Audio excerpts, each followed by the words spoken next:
अस्सलाम वालेकुम dear students. Next lecture जो है ये गैसेस चैप्टर को स्टार्ट करते हैं। गैसेस चैप्टर पे है और गैसेस क्या होते हैं तो स्टेट ऑफ द मैटर जो है कि जिसमें आप लोगों के पास जो है हम डेफिनेट जो है डिस्क्राइब करते हैं हैविंग इनडेफिनिट शेप हो, इनडेफिनिट शेप। तो जिसका इनडेफिनिट शेप होता है और मतलब ये कि जिस कंटेनर में आप डाल देते हैं उसी कंटेनर का शेप रिक्वायर कर लेता है, एंड हैविंग इनडेफिनिट वॉल्यूम हो और उसका इनडेफिनिट वॉल्यूम हो तो उस स्टेट ऑफ द मैटर को हम क्या कहते हैं, गैसेस कहते हैं। तो gases the state of matter having जो है प्लीज जहन में रखे indefinite shape and indefinite volume हो, उस स्टेट ऑफ द मैटर को हम गैसेस कहते हैं। जिस कंटेनर में आप क्या करें, गैस को डाल दें उसी का शेप रिक्वायर कर लेते हैं। जिस कंटेनर में आप जो है वो गैसेस को डाल दें उसी का वॉल्यूम रिक्वायर करते हैं। तो इस तरह के स्टेट ऑफ द मैटर को हम गैसेस से डिस्क्राइब करते हैं।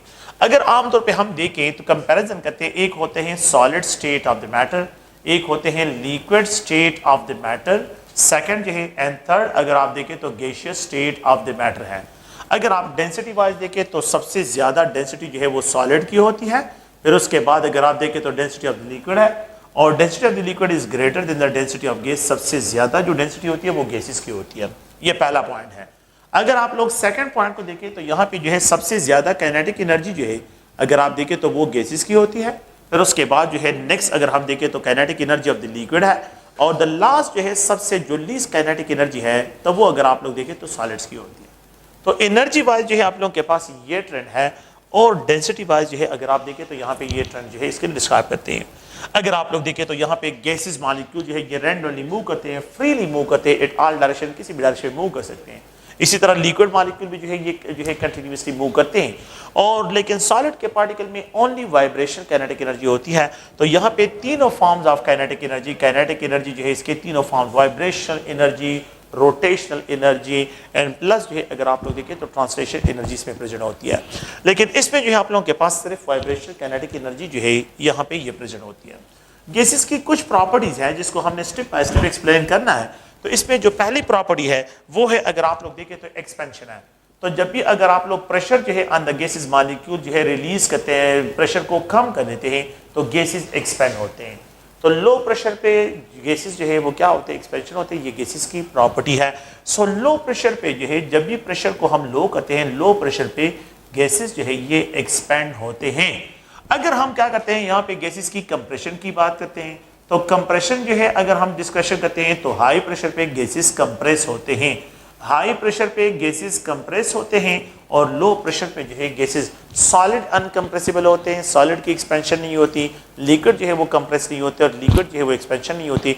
तो यहाँ पे जो है एक्सपेंशन प्रॉपर्टी और कंप्रेशन ये दोनों प्रॉपर्टी जो है ये गैसेस के लिए क्या करते हैं, डिस्क्राइब करते हैं। तो ये है सेकंड। थर्ड पॉइंट ये है कि गैसेस की डेंसिटी जो है सबसे लो होती है। सो गैसेस हैव लो डेंसिटी, इनकी लो डेंसिटी होती है और ये डेंसिटी जो है ये डिपेंड करती है टेम्परेचर पे।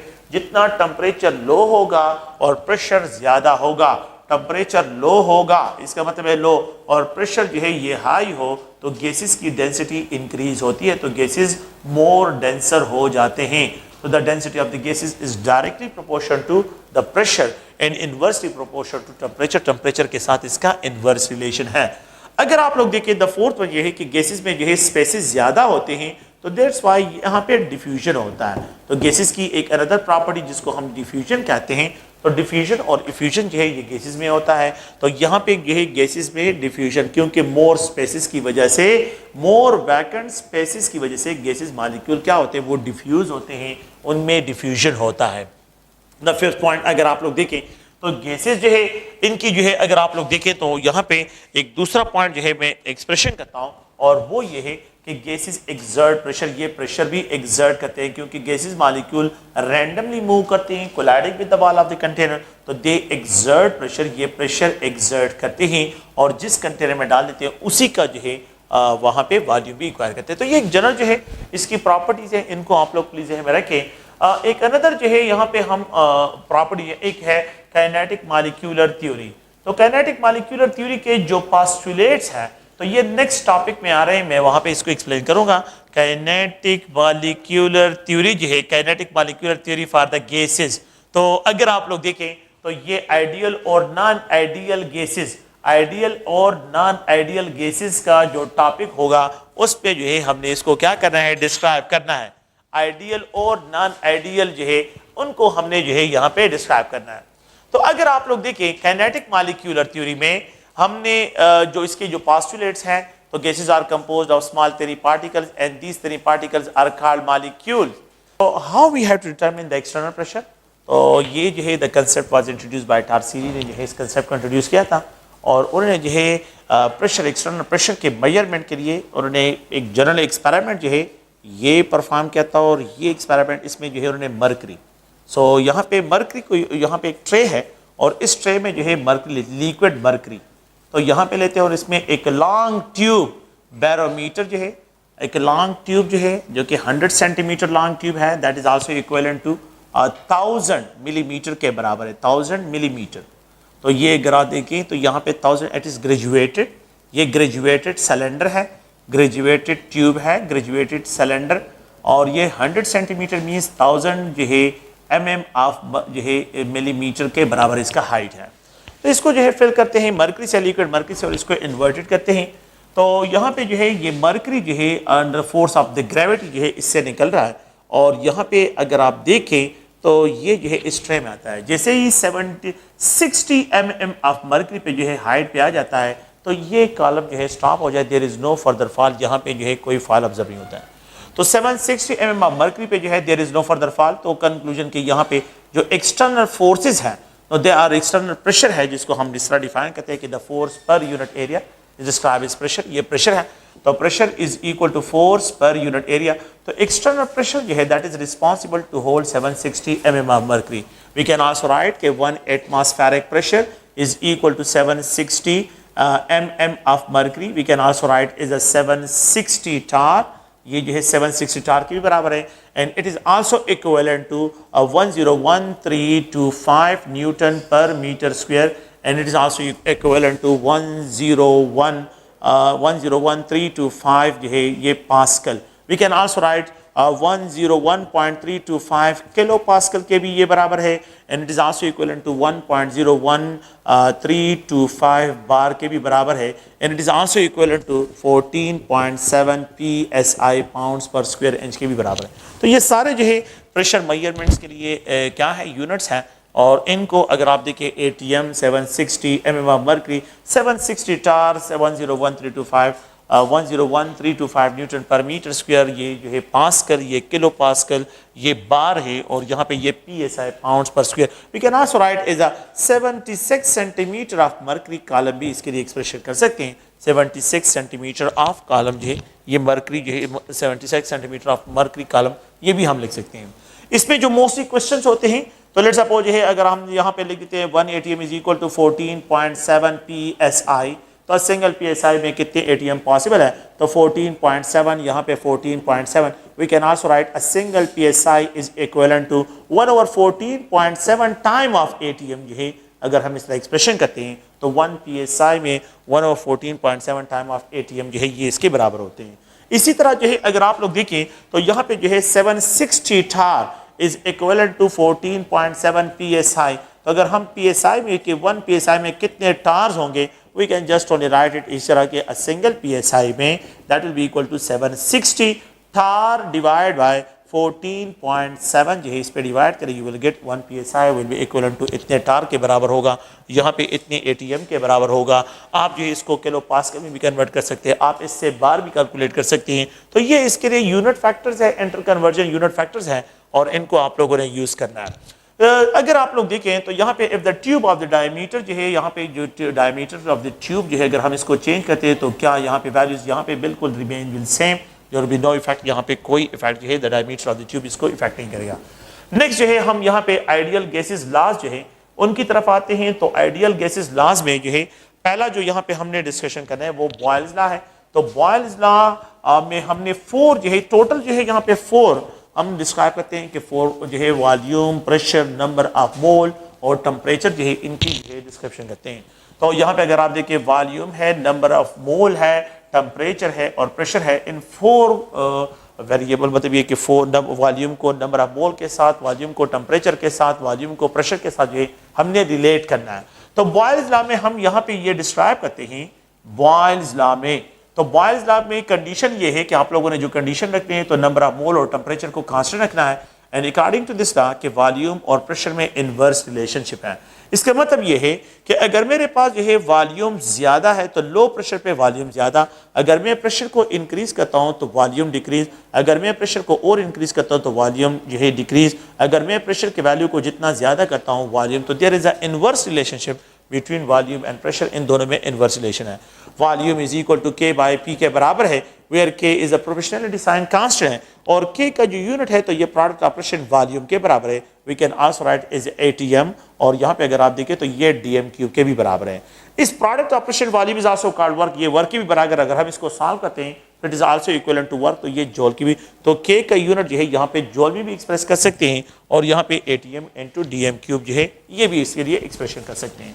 आमतौर पे जो है जो बॉयल्स लॉ से रिलेटेड पॉइंट्स है, तो यहाँ पे जो के है बॉयल्स लॉ कांस्टेंट का जो के है तो ये डिपेंड करता है, ये डिपेंड करता है नंबर ऑफ मोल पे और टेम्परेचर पे। फॉर टू डिफरेंट टेम्परेचर पे the value of K will be different, for two different number of moles के लिए the value of K will be different, but for the constant number of mole और temperature पे the value of K will remains constant, ये constant होगा। For two different types of condition के लिए अगर हम इस एक्सप्रेशन करते हैं तो we know that volume is V1, यहाँ पे अगर आप लोग देखें तो यहाँ पे V1 के डिवाइड बाय P1 इस तरह एक्सप्रेशन करता हूँ, तो we can also write is P1 V1 is equal to P2 V2 जो है यहाँ पे एक्सप्रेशन करते हैं। अगर हम इनको रीअरेंज करते हैं so the equation can be written is V1 divide by V2 and it can also write P2 divide by P1 जो है ये इनके लिए। तो अगर आप देखें तो यहाँ पे P2 is inversely proportional to V2 और ये V1 is inversely proportional to P1 जो है, तो यहाँ पे V1 और V2 का जो रेशो होगा that is also equivalent to जो है P2 बाय P1 के रेशो के बराबर होगा। एक आम तौर पे जो है कि ये प्रेशर है P1 है, वॉल्यूम V1 है, if the pressure is 10 time increase करते हैं, 10 टाइम जो है P1 की कर लेते हैं, सो what should be the expected change in volume, final volume में जो है कितना चेंज आएगा। तो जितने जो है अगर आप देखें तो इनके फर्स्ट पावर में चेंजेस आ रहे हैं, अगर आप प्रेशर को 10 टाइम इंक्रीज करते हैं तो वॉल्यूम में 10 टाइम जो है फाइनल वॉल्यूम में 10 टाइम जो है डिक्रीज होगा। तो ये P1 V1 is equal to P2 V2 है, तो यहाँ पे ये P1 V1 है, P2 is equal to 10 time of P1 है, so what should be the expected value, तो ये P1 इसके साथ कैंसिल हो जाएगा and we can write V2 is equal to V1 divide by 10 के बराबर होगा। So the ratio of V1, तो final volume will be 10 time lesser. If we have to increase 10 time जो है यहाँ पे मैं प्रेशर इंक्रीज करता हूँ तो द फाइनल वॉल्यूम जो है ये 10 टाइम डिक्रीज की तरफ चला जाएगा। द वैल्यू ऑफ के, फॉर द वैल्यू ऑफ के जो है ये के को याद रखिए कि इस के का जो है डायरेक्ट रिलेशन है विद द टेम्परेचर, और इस के की वैल्यू का जो है डायरेक्ट रिलेशन है with the number of mole, number of mole के साथ भी इसका डायरेक्ट रिलेशन है और टेम्परेचर के साथ भी इसका क्या है डायरेक्ट रिलेशन है। तो जितने जो है आप लोगों के पास number of mole value increase होगी the value of K increase होगी, लेकिन फिक्स नंबर ऑफ मोल और टेम्परेचर पे the value of K will remains constant, तो ये जो है कांस्टेंट रहेगा। हम एक सेकंड डिफिनीशन की तरफ आते हैं। सेकंड डिफिनीशन में अकॉर्डिंग टू दिस कंसेप्ट कि लेट्स सपोज मेरे पास जो है ये कंडीशन है कि यहाँ पे जो है ये प्रेशर है, यहाँ पे वॉल्यूम है, और यहाँ पे the product of pressure and volume जो है ये, तो इट इज इक्वल टू के, ये के बराबर है if the number of mole and temperature remains constant, if the pressure is 1 atm, let's suppose the pressure is 1 atm and the volume is 4 dm cube, जो है इसका वॉल्यूम है ये 1 atm प्रेशर है, तो यहाँ पे इन दोनों का जो प्रोडक्ट होगा तो ये 1 मल्टीप्लाइड 4 इज इक्वल टू 4 जो है atm dm क्यूब के, तो के वैल्यू जो है 1 atm, यहाँ पे 4 atm dm क्यूब के बराबर होगा। अगर मैं प्रेशर को डबल कर लेता हूँ तो यहाँ पे वॉल्यूम हाफ हो जाता है, तो यहाँ पे ये 2 multiplied 2 is also equal to 4, ये भी 4 के बराबर है। तो यहाँ पे जो है अगर मैं प्रेशर को 3 टाइम कर लेता हूँ तो वॉल्यूम 3 टाइम डिक्रीज होता है, तो यहाँ पे 3 multiplied 1.33 is also equal to 4, ये 4 atm dm क्यूब के बराबर है। अगर मैं प्रेशर को 4 टाइम इंक्रीज करता हूँ वॉल्यूम 1 हो जाता है, तो यहाँ पे 4 मल्टीप्लाइड 1, ये भी आप लोगों के पास। तो सेकंड डिफिनीशन ये है कि the it constant number of mole in temperature पे the product operation volume will remains constant. तो सेकंड में हम यहाँ पे ये डिफाइन करते हैं कि it constant number of mole in temperature पे, constant number of mole in temperature पे the product of pressure and volume, the product of pressure and volume will remains constant, volume और विल रिमेन्स कांस्टेंट, ये जो है क्या होगा यहाँ पे ये कांस्टेंट डिस्क्राइब होगा, तो it will describe as a remains constant, ये जो है कांस्टेंट डिस्क्राइब किया जाए। तो ये अगर आप लोग देखें तो ये जनरल जो है इसके मैथमेटिकल फॉर्म्स हैं, और यहाँ पे मैंने इसके थ्योरेटिकल पॉइंट दिया भी, ये है के की वैल्यू जो है किस चीज़ पे डिपेंड करती है उसको भी अगर आप लोग देखें। अगर हम क्या करते हैं ग्राफिकल डिफिनीशन करते हैं तो ग्राफिकली में जो है ये प्रेशर और यहाँ पे जो है वॉल्यूम जो है इनको जो है प्लॉट करते हैं।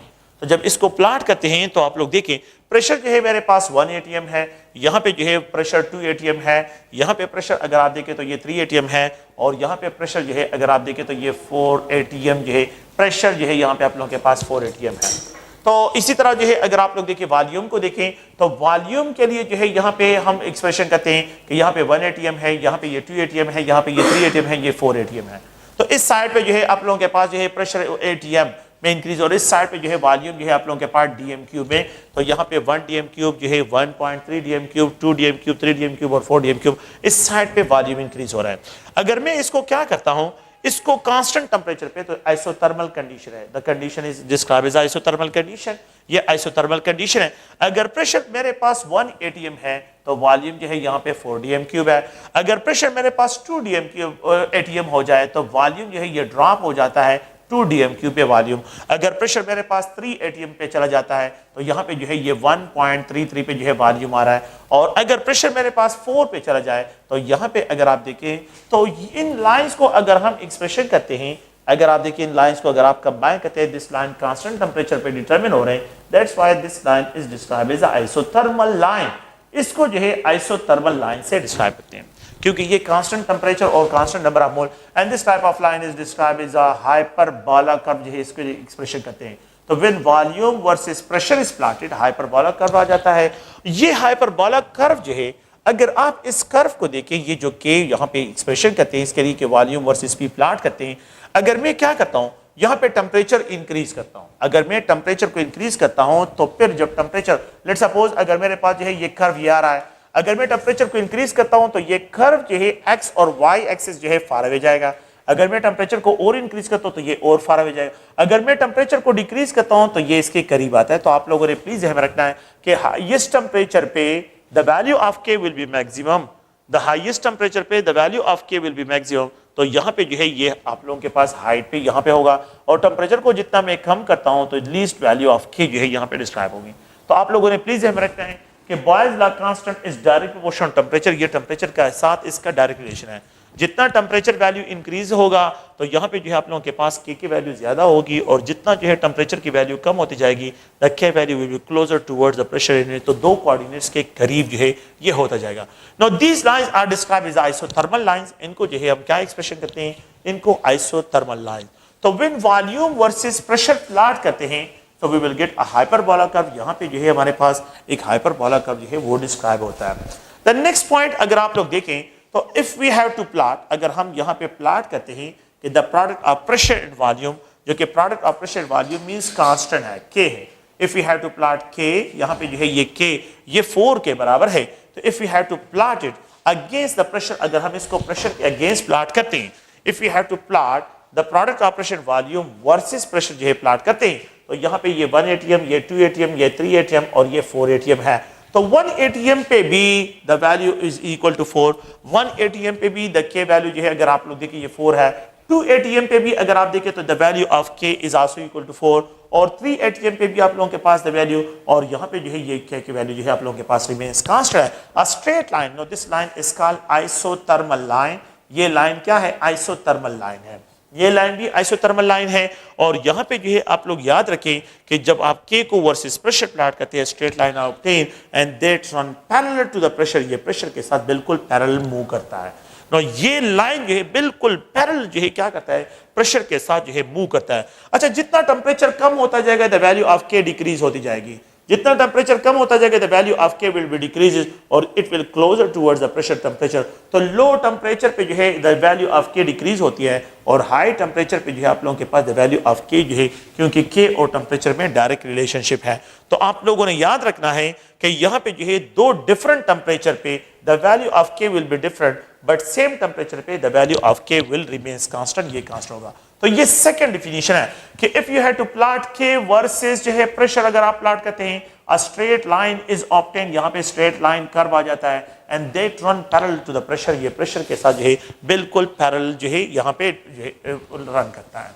The third definition of the Boyle's law के जो ग्राफिकल डिफिनीशन है, तो graphical definition of the Boyle's law, जो हम यहाँ पे थर्ड डिफिनीशन की बात करते हैं, सो व्हेन जो है यहाँ पे क्या करते हैं, वॉल्यूम वर्सेस 1/p प्लॉट करते हैं, वॉल्यूम वर्सेस 1/p।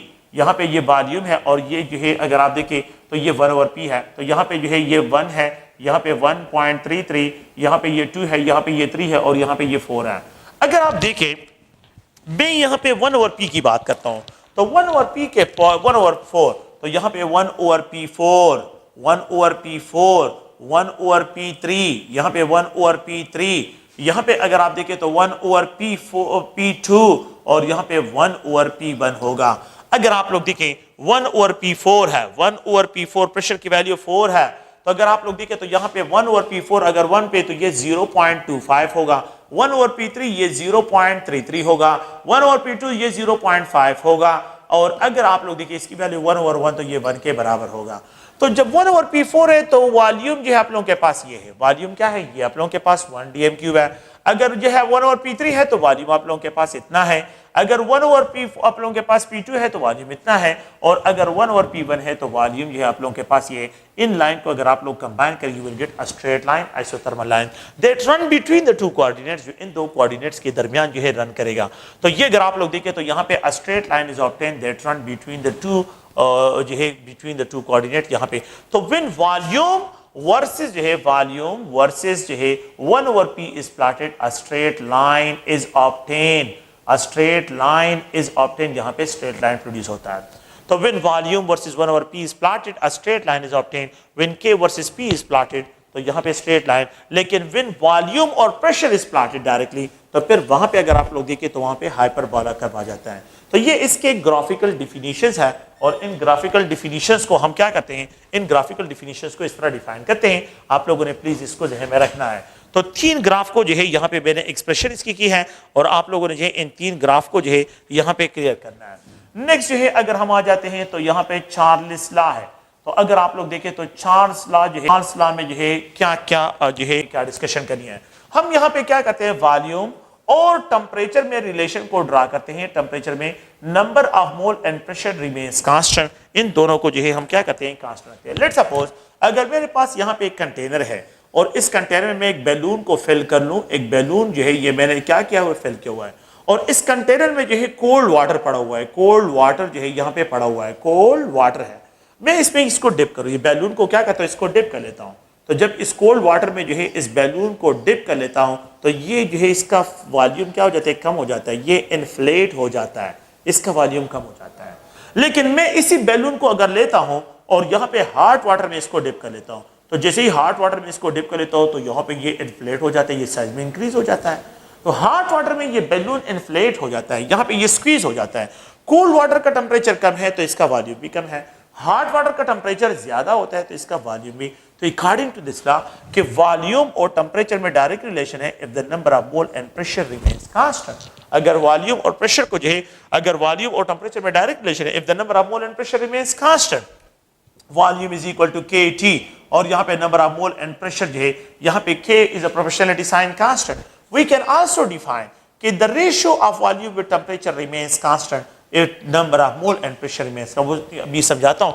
अगर ये t को मैं यहाँ पे ट्रांसफर करूँ तो यहाँ पे इन दोनों का जो रेशियो होगा वो k के बराबर होगा। So according to this law it constant number of mole and pressure, it constant number of mole and pressure, the ratio of volume, the ratio of volume with number of mole with the number of with the temperature, sorry not volume, with temperature remains constant. So the ratio of volume with the temperature remains constant. लेकिन उसके लिए condition क्या है, यहाँ पे number of mole और pressure remains constant होगा।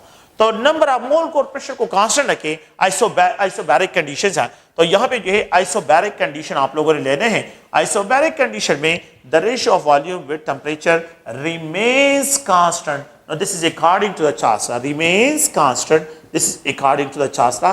यहाँ पे जो है हम क्या करते हैं, चार्ल्स लॉ के जरिए जो है इसको इस तरह डिस्क्राइब करते हैं कि the ratio of volume with temperature remains constant, the ratio of volume with temperature remains constant. इसका मतलब क्या है, इसका मतलब ये है अगर आप लोग देखें यहाँ पे आप लोगों के पास जो है ये वॉल्यूम है, मैं इस तरह एक्सप्रेशन करता हूं कि ये वॉल्यूम 2 dm³ है, और यहाँ पे जो है ये टेम्परेचर है यहाँ पे जो है it is describe as a 1 kelvin temperature है, और इन दोनों का रेशो अगर मैं लेता हूं तो यहाँ पे जो है इट इज रिमेन्स कांस्टेंट। इन दोनों का ratio 2 dm cube per kelvin, तो 2 dm क्यूब जो है यहाँ पे जो है पर केल्विन 1 ओवर केल्विन जो है, तो it will be equal to 2 dm cube per kelvin जो है। इसके लिए ये क्या होगा, ये कांस्टेंट वैल्यू होगी।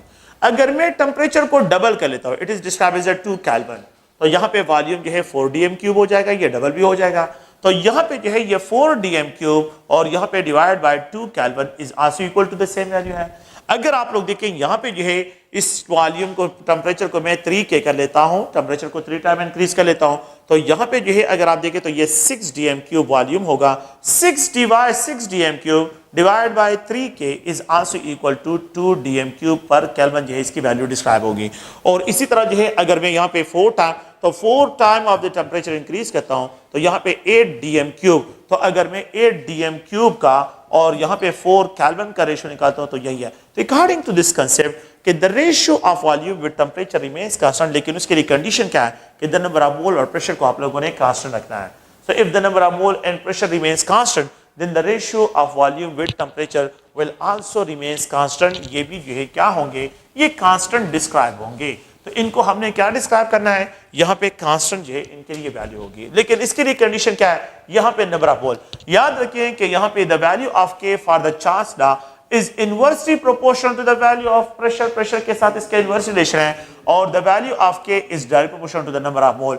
मतलब क्या है कि दो डिफरेंट प्रेशर पे the value of K will be different, और दो डिफरेंट नंबर ऑफ मोल पे the value of K will be different, और अगर सेम नंबर ऑफ मोल और सेम प्रेशर हो then the value of K will remains constant. ये आप लोगों के पास क्या होगा, ये कांस्टेंट डिस्क्राइब होगा। K का जो यूनिट है ये dm क्यूब पर केल्विन है। द वैल्यू ऑफ K जो है यहाँ पे यूनिट ऑफ द K जो है यहाँ पे dm क्यूब पर केल्विन जो है इसके, और यहाँ पे डायरेक्ट रिलेशन है। दो डिफरेंट कंडीशन पे V1 जो है और यहाँ पे एक कंडीशन T1 है, तो we can write is a V1 divide by T1। और अगर मेरे पास ये एक अनदर कंडीशन है दैट इज V2 और यहाँ पे T2 है, इन दोनों को अगर आप लोग देखिए इनको क्रॉस मल्टीप्लाई करते हैं तो यहाँ पे T2 डिवाइड बाय T1 होगा is equal to V2 divide by V1 है। तो जो आप लोगों के पास क्या है, टेम्परेचर का रेशो होगा केल्विन में, वही आप लोगों के पास वॉल्यूम का रेशो होगा। यहाँ पे जो टेम्परेचर का रेशो होगा the same will be described as a volume ratio, ये वॉल्यूम का रेशो भी होगा।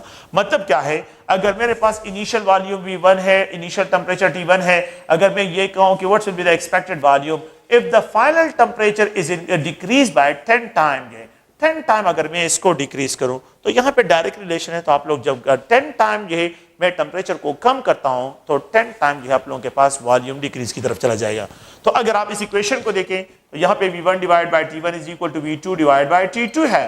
तो इसको अगर आप देखें तो V1 यहाँ पे divide by T1 is equal to V2 divide by जो है इसको T1 बाय 10 से एक्सप्रेशन करता हूं तो ये T1 इसके साथ कैंसिल हो जाएगा, यहाँ पे 10 यहाँ पे ये 10 होगा। तो वी कैन राइट कि V1 will be equal to 10 time of V2।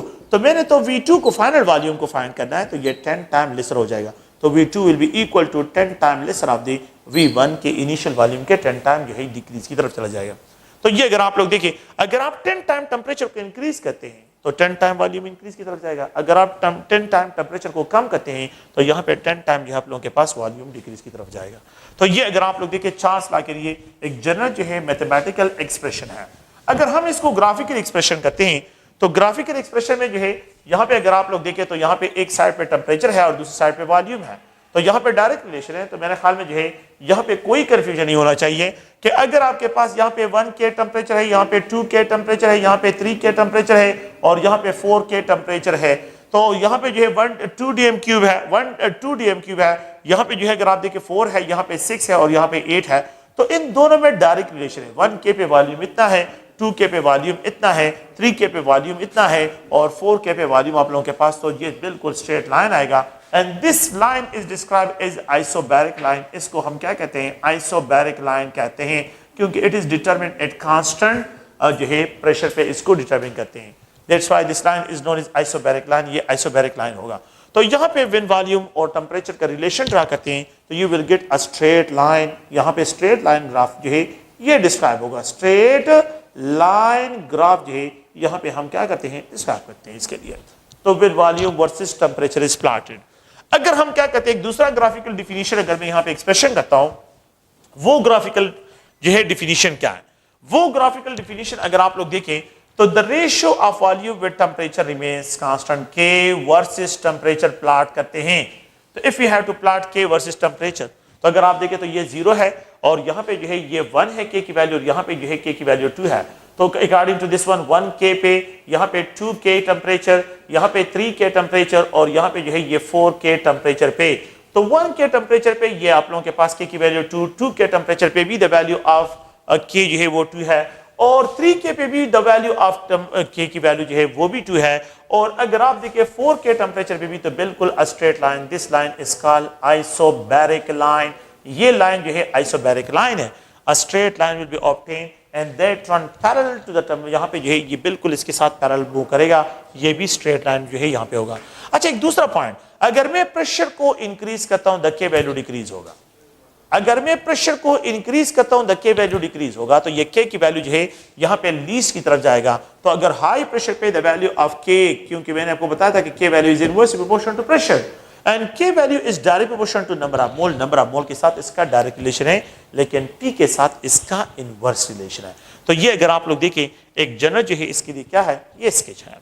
तो ये चांस ला के लिए कि जितना आप लोग टेम्परेचर इंक्रीज करते हैं तो साथ में जो है मॉलिक्यूलर कोलिजन इंक्रीज होता है, गैसेस जो है वो क्या होते हैं, वो इंक्रीज होते हैं, लेकिन कंडीशन ये है कि प्रेशर को आप लोगों ने कांस्टेंट रखना है। तो यहाँ पे वॉल्यूम जो है वो इंक्रीज की तरफ जाएगा। और एक अनदर पॉइंट की तरफ आते हैं, और एक अनदर डिफिनीशन की तरफ जो है हम यहाँ पे एक और डिफिनीशन पॉइंट ऑफ व्यू से ये जो चार्ल्स लॉ है, तो इसका एक अनदर डिफिनीशन, और साथ साथ में एब्सोल्यूट जीरो। अच्छा, इससे पहले कि हम एब्सोल्यूट जीरो की तरफ चले जाएं, हम यहाँ पे एक और पॉइंट को भी कि यहाँ पे ये स्केल इंटर कन्वर्जन है। तो एक अगर आप लोग देखें तो यहाँ पे centigrade 0 degree centigrade, 100 degree centigrade, इसमें डिग्रीज का डिफरेंस होता है, और यहाँ पे 100 डिग्रीज का डिफरेंस यहाँ पे है।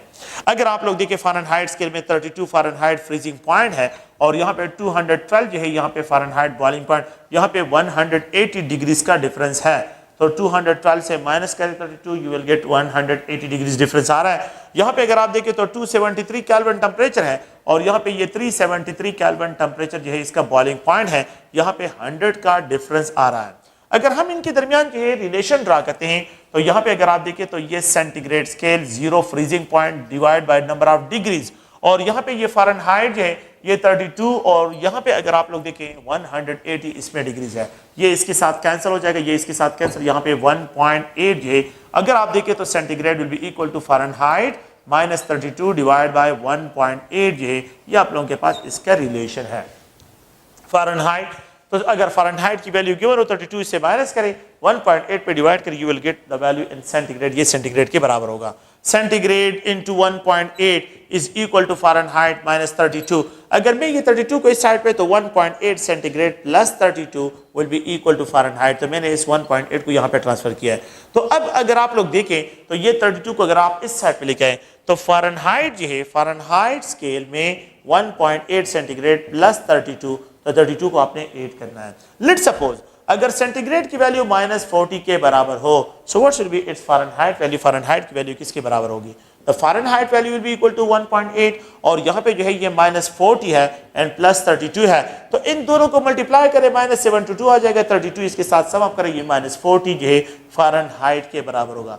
तो कौन से टेम्परेचर पे फ़ारेनहाइट स्केल और सेंटीग्रेड स्केल एक दूसरे के साथ कोइंसाइड होते हैं? तो याद रखें ये -40 फ़ारेनहाइट या -40 डिग्री सेंटीग्रेड, -40 फ़ारेनहाइट पे और -40 डिग्री सेंटीग्रेड, इनमें से जो भी गिवन हो, इन दो टेम्परेचर पे आप याद रखिए, इन पे जो है आप लोगों के पास क्या होगा, फ़ारेनहाइट स्केल और जो है सेंटीग्रेड स्केल जो है ये दोनों कोइंसाइड होते हैं, इन दोनों की कोइंसाइडेंस होती है। ओके, अगर हम यहाँ पे डिस्कशन एक और पॉइंट की तरफ आते हैं, और वो है अगर आप देखिए केल्विन स्केल -273 डिवाइड बाय 100 जो है, और यहाँ पे अगर आप लोग देखें सेंटीग्रेड -0 डिवाइड बाय 100, तो 100 के साथ कैंसिल, के -273 इज इक्वल टू सेंटीग्रेड। अगर सेंटीग्रेड की वैल्यू को फाइंड आउट करना हो तो केल्विन से -273 कर लें।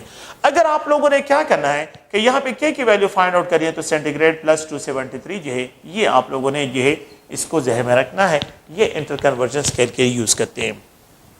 अगर आप लोग देखें, मैं एक और रिलेशन को यहाँ पे ड्रा करता हूँ कि फ़ारेनहाइट स्केल और केल्विन स्केल में क्या रिलेशन है। अगर आप देखें तो फ़ारेनहाइट -32 डिवाइड बाय 180 और यहाँ पे जो है K -273 डिवाइड बाय 100, ये इसके साथ कैंसिल, ये इसके साथ कैसे, यहाँ पे 1 पार्ट, तो K फ़ारेनहाइट माइनस जो है 32 divide by 1.8 is equal to K -273।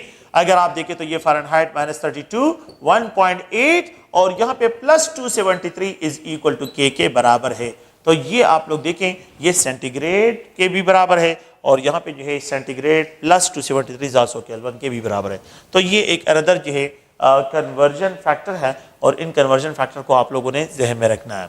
तो ये डिफरेंट टाइप्स ऑफ स्केल में how you have to convert different types of values को जो है इनकी इंटर कन्वर्जन किस तरह करनी होती है, तो ये आप लोगों ने जो है यहाँ से क्लियर करना है। ठीक है, नेक्स्ट है हम जब आते हैं तो एक और टॉपिक की तरफ आते हैं, that is known as absolute zero. कि एब्सोल्यूट जीरो क्या है, तो ये एक जनरल जो है इसके लिए एम्पेरिकल इक्वेशन लेते हैं और इस एम्पेरिकल इक्वेशन को अगर आप देखें तो Vt is equal to V naught into T by 273 multiplied 273 जो है यहाँ पे ये एडजस्टमेंट फैक्टर, तो यहाँ पे जो है ये इसके लिए एडजस्टमेंट फैक्टर, ये जो है अगर आप देखें तो it is describe in centigrade, ये सेंटीग्रेड में इसको डिफाइन करते हैं।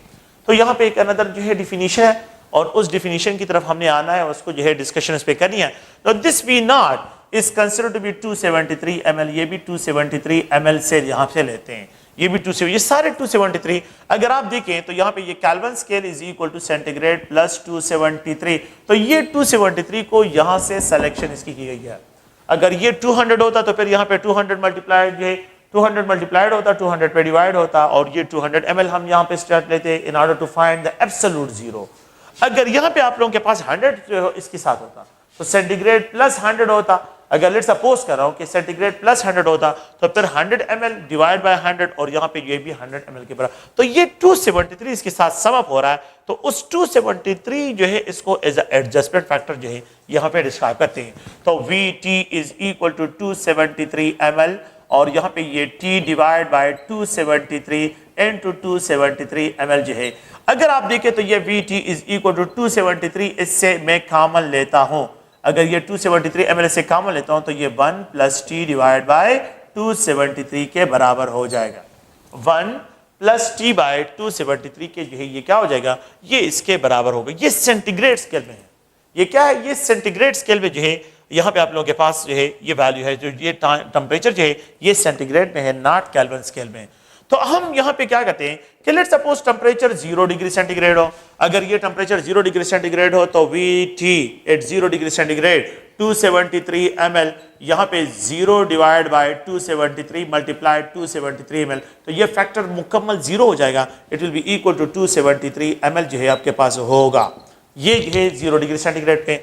अगर टेम्परेचर को मैं जो है क्या करता हूँ 1 डिग्री राइज करे तो single degree rise of temperature, तो यहाँ पे Vt क्या होगा, ये 273 ml और यहाँ पे जो है अगर आप देखें तो 1 डिग्री मल्टीप्लाइड 273 ml और यहाँ पे 273 जो है इस पे डिवाइड करते हैं तो it will be equal to, अगर आप देखें तो 273 ml एंड प्लस 1 होगा, तो यहाँ पे जो ये 1 होगा तो it will be equal to 274 ml के 1 degree rise of temperature 1 ml increase in volume, 1 degree rise of temperature 1 ml increase in volume होगा।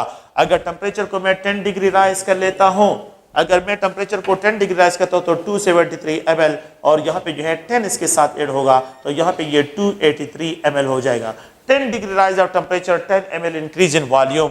टेम्परेचर को अगर मैं 100 डिग्री सेंटीग्रेड कर लूँ तो यहाँ पे जो है ये 273 ml होगा और इसके साथ 100 एज हो जाएगा। यहाँ पे जो है ये 200 जो है सॉरी यहाँ पे जो है ये 373 ml वॉल्यूम हो जाएगा। अगर टेम्परेचर को मैं क्या कर लेता हूँ 200 डिग्री राइज कर लेता हूँ तो यहाँ पे जो है ये 273 ml एंड प्लस 200 जो है यहाँ पे इसके साथ ऐड हो जाएगा and it will be equal to 473 ml। तो 200 degree rise of temperature 200 ml increase in volume जो है ये ऑब्जर्व होगा। 200 degree rise of temperature 200 ml increase in volume observe होगा।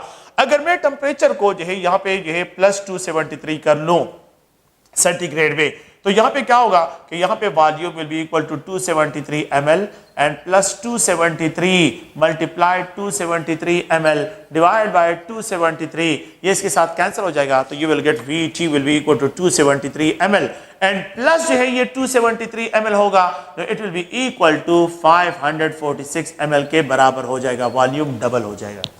तो 0 डिग्री सेंटीग्रेड पे वॉल्यूम इसके बराबर है, वॉल्यूम इसके, जब मैं टेम्परेचर को 1 डिग्री राइज करता हूं तो 1 ml इंक्रीज, 10 डिग्री राइज करता हूं तो 10 ml इंक्रीज, अगर 100 डिग्री राइज करता हूं तो 100 ml इंक्रीज, और अगर 200 डिग्री राइज करता हूं तो 200 ml इंक्रीज जो है वॉल्यूम में आ जाता है। तो यहाँ पे बुक में एक और डिफिनीशन है, और इस डिफिनीशन को कि यहाँ पे पेज नंबर जो है बुक में पेज नंबर 110 पे जो है, बुक के पेज नंबर 110 पे जो है एक अनदर डिफिनीशन है कि अगर आप लोग देखिए, it was found for many cases, it was found for many cases that for each degree rise of degree rise, 1 degree rise, 2 degree rise, 3 degree rise, कि यहाँ पे जो है ये original volume of the gas है, और यहाँ पे डिग्री राइज ऑफ टेम्परेचर है कि for each degree rise of temperature the volume of a given mass of a gas increases by each degree, जो है यहाँ पे क्या होगा, तो ये इस तरह का डिफिनीशन पॉइंट है। It was found for a number of gases, for every degree rise of temperature the volume of a gas increase, the volume of a gas जो है यहाँ पे page number by 1/273 factor, by 1/273 factor of its original volume. According to this definition, जो आप लोगों के book का definition है वो ये कहता है कि यहाँ पे जो है सेकंड, जो पेज नंबर 110 पे है, पेज नंबर 110 पे कि for each degree rise of temperature, अगर में a single degree rise of, it was found for many gases that for each degree rise of temperature the volume of a given mass of a gas increased by 1/273 factor of its original volume, by 1/273 factor of its original volume। तो centigrade में 1/273 factor को आपने ज़हन में रखना है, centigrade में 1/273 factor को कि by 1/273 factor of its original volume, कि by 1/273 factor of its original volume.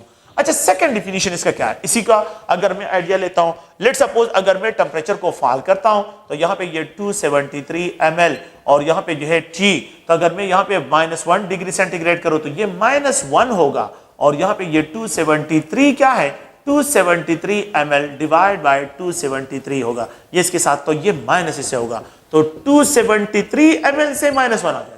जब ये माइनस होगा तो यहाँ पे 272 ml जो है आप लोगों के पास वॉल्यूम हो जाएगा। अगर आप टेम्परेचर को -10 डिग्री फॉल करें तो ये 273 ml -10 जो है, तो ये 2 जो है अगर आप लोग देखें तो 63 जो है आप लोगों के पास क्या हो जाएगा, ml वॉल्यूम हो जाएगा। तो यहाँ पे 10 डिग्री फॉल करते हैं, अगर टेम्परेचर को -100 डिग्री सेंटीग्रेड पे कर लें तो यहाँ पे जो है ये 273 ml जो है माइनस जो है 100 ml, तो ये जो है 173 ml होगा। अगर मैं टेम्परेचर को जो है -200 डिग्री सेंटीग्रेड फॉल कर लूं तो यहाँ पे ये 273 ml -200 होगा, तो it will be equal to 73 ml के बराबर होगा। अगर टेम्परेचर को मैंने जो है यहाँ पे -273 डिग्री सेंटीग्रेड फॉल करूं तो यहाँ पे जो है ये 273 ml -273 ml हो जाएगा, तो it will be equal to 0, तो यहाँ पे जो है ये 0 डिस्क्राइब होगा। तो जिस टेम्परेचर पे अगर आप लोग देखिए the volume of a given mass of ideal gas जो है ये बिकम 0 हो जाए, उस टेम्परेचर को एब्सोल्यूट 0 कहते हैं। जिस टेम्परेचर पे the kinetic energy of the particle cease हो जाए, उस टेम्परेचर को एब्सोल्यूट 0 कहते हैं। जिस टेम्परेचर पे जो है the volume of a given mass become 0 हो जाए, उस टेम्परेचर को हम क्या कहते हैं, एब्सोल्यूट 0 कहते हैं। तो एब्सोल्यूट 0 वो टेम्परेचर है जिस पे kinetic energy of the particle क्या हो जाती है, वो सीज हो जाती है, वो खत्म हो जाती है। एब्सोल्यूट 0 जो है ये हाइपोथेटिकल टेम्परेचर है। Before reaching this temperature, इस टेम्परेचर तक पहुंचने से पहले जो है the gases are converted into the liquid phase, are converted into the solid phase। लेकिन ये तो आइडियल गैसेस के लिए हम जो है आइडिया लेते हैं, तो आप लोग एब्सोल्यूट 0 वो टेम्परेचर है जिस पे the kinetic energy of the given mass of a gas क्या हो जाती है, वो 0 डिस्क्राइब होती है।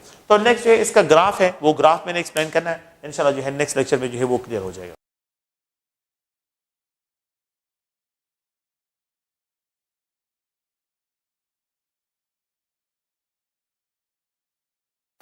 अस्सलाम वालेकुम डियर स्टूडेंट्स, नेक्स्ट लेक्चर जो है वही 4 सलाह है, और उसी 4 सलाह को जो है हम कनेक्ट करते हैं।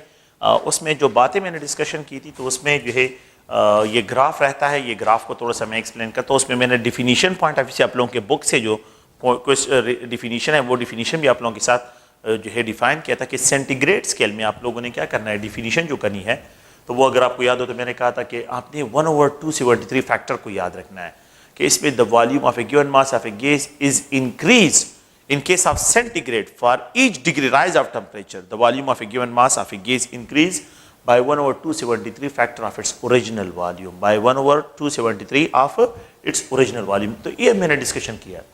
अगर आपको याद हो तो मैंने कहा था हाइपोथेटिकली हम लेते हैं कि 0 डिग्री सेंटीग्रेड टेम्परेचर हो तो उस पर volume of a given mass of a gas 273 ml है।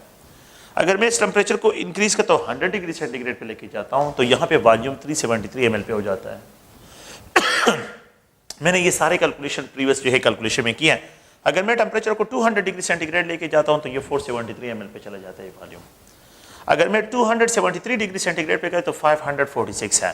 तो यहाँ पे अगर आपको याद हो तो मैंने ये डिस्कशन किया कि VT जो है 273, इससे क्या कर लेते हैं, इससे कॉमन ले लेते हैं और यहाँ पे 1 इंटू टी डिवाइड बाई 273 जो है ये फैक्टर जो है, इस फैक्टर को अगर आप लोग देखें तो मैंने जो डिफिनीशन पॉइंट ऑफ व्यू ये क्या था कि according to this concept Charles law में जो है हम ये डिफिनीशन यहाँ पे डिस्क्राइब करते हैं कि for a given mass of a gas at constant pressure the volume of a given mass of a gas increase for each degree rise अगर आप लोग देखें तो by 1/273 factor for each degree rise, यहाँ पे a single degree rise of temperature 1 ml increase in volume, 100 degree rise 100 ml increase, 200 degree rise 200 ml increase, 273 तो volume double हो जाता है। तो 273 plus 273 is equal to 546, volume जो है ये डबल हो जाता है।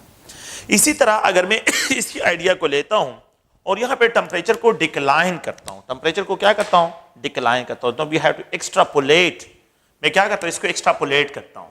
तो अगर आप लोगों को याद हो तो ग्राफ में मैंने आप लोगों को जो है वहां पे कैलकुलेशन की है कि for each degree fall of temperature, अगर मैं टेम्परेचर को फॉल करता हूँ तो देयर इज अ डिक्रीज जो है इन वॉल्यूम होता है। तो 1/273 फैक्टर ऑफ द जो है 1/273 फैक्टर जो है हमने उसको लेना है। तो यहाँ पे for each degree fall of temperature the volume of a given mass decreases by 1 degree जो है डिक्रीज होता है, 1 ml डिक्रीज ऑब्जर्व होता है for each degree fall of temperature of its original volume. तो यहाँ पे अगर मैं इसको एक्स्ट्रापोलेट करता हूँ, अगर मैं 100 डिग्री फॉल कर लेता हूँ तो 100 डिग्री सेंटीग्रेड को मैं फॉल करता हूँ तो आपको याद होगा मैंने 100 यहाँ पे पुट करें तो ये इसके साथ कैंसिल, तो 273 फॉल किए माइनस साइन होगा। तो यहाँ पे जो है 273 से 100 माइनस होगा तो 173 ml। तो अब यहाँ पे क्या होगा, यहाँ पे जो है ये 173 ml जो है वॉल्यूम होगा। तो for each degree fall of temperature, तो मैं इस तरह एक्सप्रेस कर लेता हूँ कि यहाँ पे जो है आप लोग गौर से देखिए, यहाँ पे इस टेम्परेचर पे -100 डिग्री सेंटीग्रेड पे जो है यहाँ पे 173 ml वॉल्यूम होगा, क्योंकि टेम्परेचर कम करने से वॉल्यूम डिक्रीज की तरफ चला जाएगा। इसी तरह अगर मैं टेम्परेचर को -200 डिग्री सेंटीग्रेड पे लेके चला जाऊं, अगर मैं टेम्परेचर को -200 डिग्री सेंटीग्रेड पे लेके चला जाऊं तो वॉल्यूम और डिक्रीज हो जाएगा। तो यहाँ पे 73 ml रह जाएगा, 73 ml। तो -200 डिग्री सेंटीग्रेड पे 73 ml होगा। अगर मैं टेम्परेचर को और फॉल कर लेता हूं और इसको जो है -273 पे लेके आऊं तो -273 डिग्री सेंटीग्रेड पे द वॉल्यूम बिकम 0। तो आप लोग देखिए इस पॉइंट को कि यहाँ पे ये VT है इज इक्वल टू 273 ml। मेरे टेम्परेचर को -200 डिग्री फॉल कर लिया तो -273 डिवाइड बाय 273 मल्टीप्लाइड 273 है जिसको मैंने यहाँ पे डिस्क्राइब किया था आप लोगों को। तो 273 - 273 ml that will be equal to 0। तो जिस टेम्परेचर पे जो है the volume of an ideal gas जो है क्या हो जाता है, वो 0 हो जाता है, उस टेम्परेचर को मैंने आपको बताया था, उसको जो है हम क्या कहते हैं, एब्सोल्यूट 0 कहते हैं, absolute 0। It is a hypothetical, it is a theoretical value, ये थ्योरेटिकल है। सो एब्सोल्यूट 0 जो है before reaching this temperature hydrogen gas जो नेचर में सबसे स्मॉलेस्ट मैटर है वो भी लिक्विफाई हो जाता है, सॉलिडिफाई होता है। बिफोर रीचिंग दिस टेम्परेचर जो है अगर आप जो है हीलियम को देखें, हीलियम भी जो है सॉलिडिफाई हो जाता है। तो यहाँ पे एब्सोल्यूट 0 जो है, एब्सोल्यूट जिस टेम्परेचर पे kinetic energy of the particle becomes equal to 0, जिस टेम्परेचर पे द गैसेस का वॉल्यूम जो है वो 0 हो जाए, जिस टेम्परेचर पे जो है द एंथैल्पी ऑफ द जो है गैसेस क्या हो जाती है, जिसकी एनर्जी होती है, जिसको हम एनर्जी उसकी कहते हैं, वो 0 हो जाए, उस टेम्परेचर को हम एब्सोल्यूट 0 कहते हैं। That temperature is known as absolute 0। अब इसका आइडिया कहां से, K is equal to centigrade plus 273। अगर मैं सेंटीग्रेड को -273 लूं तो K will be equal to -273 plus 273 will be equal to 0। ये क्या है, OK के बराबर है, OK 0 केल्विन के बराबर। तो -273 पे 0 केल्विन के बराबर है तो वॉल्यूम भी यहां पे 0 है। यहां पे टेम्परेचर को अगर मैं क्या कर लेता हूं, 1K कर लेता हूं, टेम्परेचर को a single K कर ले, 1 केल्विन, a single केल्विन करूं तो यहां पे वॉल्यूम 0 है, 0 ml वॉल्यूम है। जब टेम्परेचर को 1K कर लेता हूं वॉल्यूम 1 ml हो जाता है, यहां पे वॉल्यूम 1 ml। जब टेम्परेचर को 10K कर लेता हूं तो वॉल्यूम 10 ml हो जाते हैं, क्योंकि वॉल्यूम और टेम्परेचर में, लेकिन एब्सोल्यूट टेम्परेचर में डायरेक्ट रिलेशन है। यहां पे जो है टेम्परेचर को 10K कर लिया तो 10 ml वॉल्यूम। अगर मैं टेम्परेचर को 100K कर लूं, 100 केल्विन कर लेता हूं, तो वॉल्यूम जो है यहां पे 100 ml हो जाएगा, 100 ml हो जाएगा, 100 ml जो है यहां पे होगा। अगर मैं टेम्परेचर को जो है, अगर आप लोग देखें, अगर मैं टेम्परेचर को 200K कर लूं तो द वॉल्यूम जो है यहां पे क्या होगा, ये 200 ml हो जाएगा, 200 ml होगा। अगर मैं टेम्परेचर को जो है यहां पे क्या कर लेता हूं, 273 केल्विन कर लेता हूं, तो the volume will be equal to 273 ml के बराबर हो जाएगा। अब देखें 0 केल्विन पे वॉल्यूम 0 है, -273 -200 डिग्री सेंटीग्रेड, -200 डिग्री सेंटीग्रेड पे अगर आप लोग देखें -200 डिग्री सेंटीग्रेड, तो ये केल्विन है। तो अगर आप देखें तो यहां पे -200 degree plus 273 will be equal to 73K के बराबर है।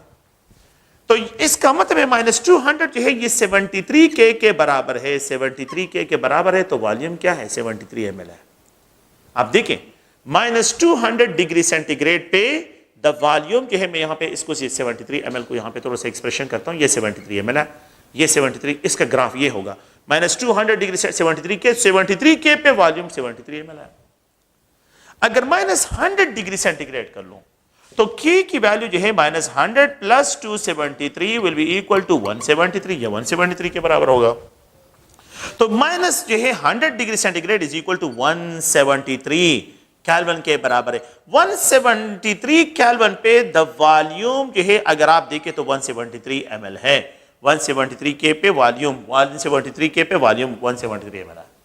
0 केल्विन जो है अगर आप देखें तो ये 273 K के बराबर होता है।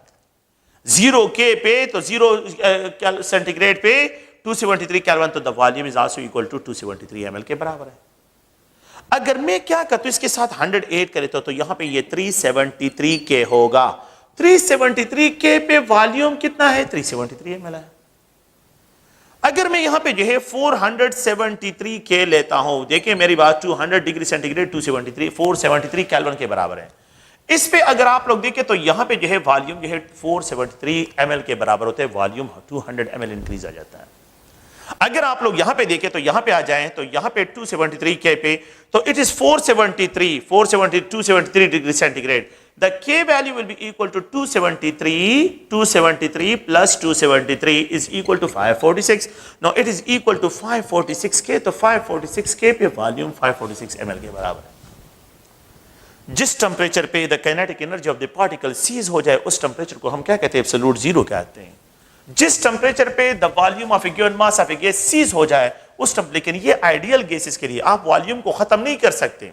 ये सिर्फ इस पॉइंट तक पहुंचने के लिए उन्होंने एक थ्योरेटिकल आइडिया दिया है, and there is no experimental proof. इसकी एक्सपेरिमेंटल प्रूफ कोई नहीं है कि जिसपे आपने 273 ml गैस लिया और फिर एट द एंड में आपके पास वॉल्यूम गायब हो जाए, खत्म हो जाए। इट इज इम्पॉसिबल है, क्योंकि वॉल्यूम को आप खत्म नहीं कर सकते। यहां पे वॉल्यूम को खत्म नहीं कर सकते, मास को आप जो है खत्म नहीं कर सकते। तो आपने प्लीज ज़हन में रखना है कि ये प्रीवियस लेक्चर का जो है कंसेप्ट है और उसी को आप लोगों ने यहां पे ज़हन में रखना है। नेक्स्ट पॉइंट अगर आप लोग देखें तो एक अनदर लॉ है, that is known as Avogadro law, that is known as Avogadro law. According to this law, equal volume of gases contain equal number of particles. According to this law कि यहां पे जो है अगर मैं temperature को और प्रेशर को कांस्टेंट रखूं, if the temperature and pressure remains constant, so there is a direct relationship between volume and number of mole। volume और number of mole में direct relation है।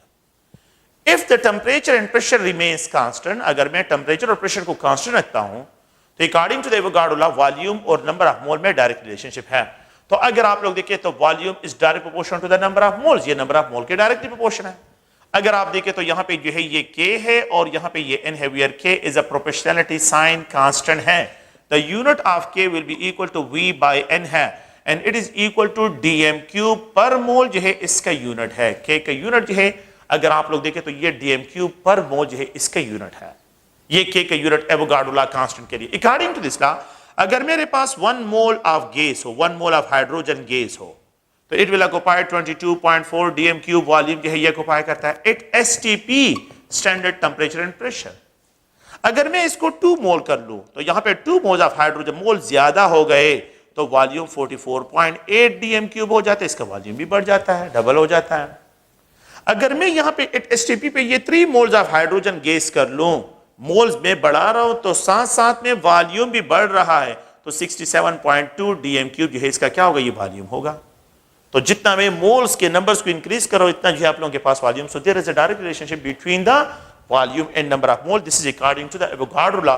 तो एवोगाड्रो लॉ में जो है हम इस तरह इसको डिफाइन करते हैं कि अकॉर्डिंग टू दिस लॉ अगर आप लोग देखें कि there is a direct relationship between volume and number of mole if temperature and pressure remains constant. If temperature and pressure remains constant, so there is a direct relationship between volume and number of mole. Volume और number of mole में direct relationship है। अगर आप लोग इस point को गौर से देखें, we know that 1 mole of hydrogen gas, no that is equal to 2 gram के बराबर है, और इसमें जो है एवोगाड्रो नंबर ऑफ पार्टिकल्स है, it contain 22.4 dm cube volume है। अच्छा 22.4 डीएम क्यूब अगर आप लोग देखें तो इसको आप लोग 22.4 लीटर भी लिख सकते हैं डीएम क्यूब। अगर आप इसको जो है we know that a single DM cube में जो है 1000 सीएम क्यूब होते हैं, it is also equal to 22.4। अगर ये इसके साथ मल्टीप्लाई करें 1000 तो यहां पे जो है ये सीएम क्यूब के भी बराबर है। सो 1 मोल ऑफ हाइड्रोजन गैस 2 ग्राम जो है एवोगाड्रो नंबर ऑफ पार्टिकल्स इसमें प्रेजेंट है 22.4 डीएम क्यूब और जो है 22.4 litre and it and also occupy 22,400 जो है सीएम क्यूब भी इसमें प्रेजेंट होते हैं, इतने सीएम क्यूब के भी बराबर है। तो अगर आप लोग याद रखिए, अगर आपको ये क्या 22,400 जो है 22,400 सीएम क्यूब में कितने मोल्स होते हैं, 1 मोल्स होते हैं। 22.4 सीएम क्यूब में कितने लीटर्स होते हैं, 22.4 लीटर्स होते हैं।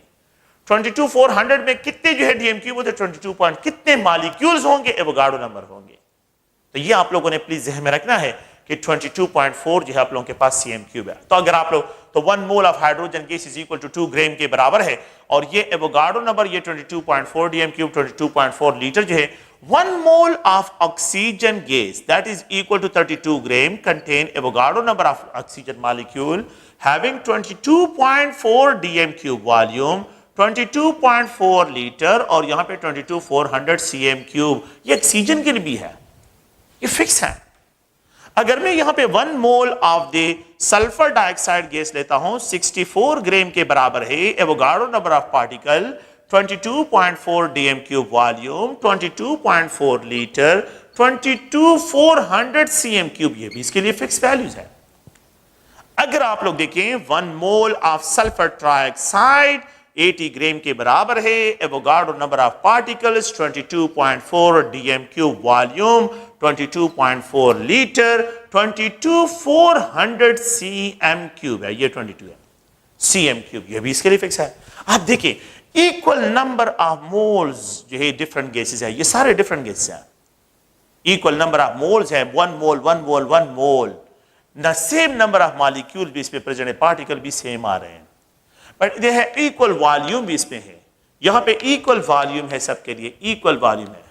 तो अगर आप लोग वो से देखें equal number of mole of gases, different gases contain equal number of particles, equal volumes, equal moles, equal number of particle, equal volume but different number of masses।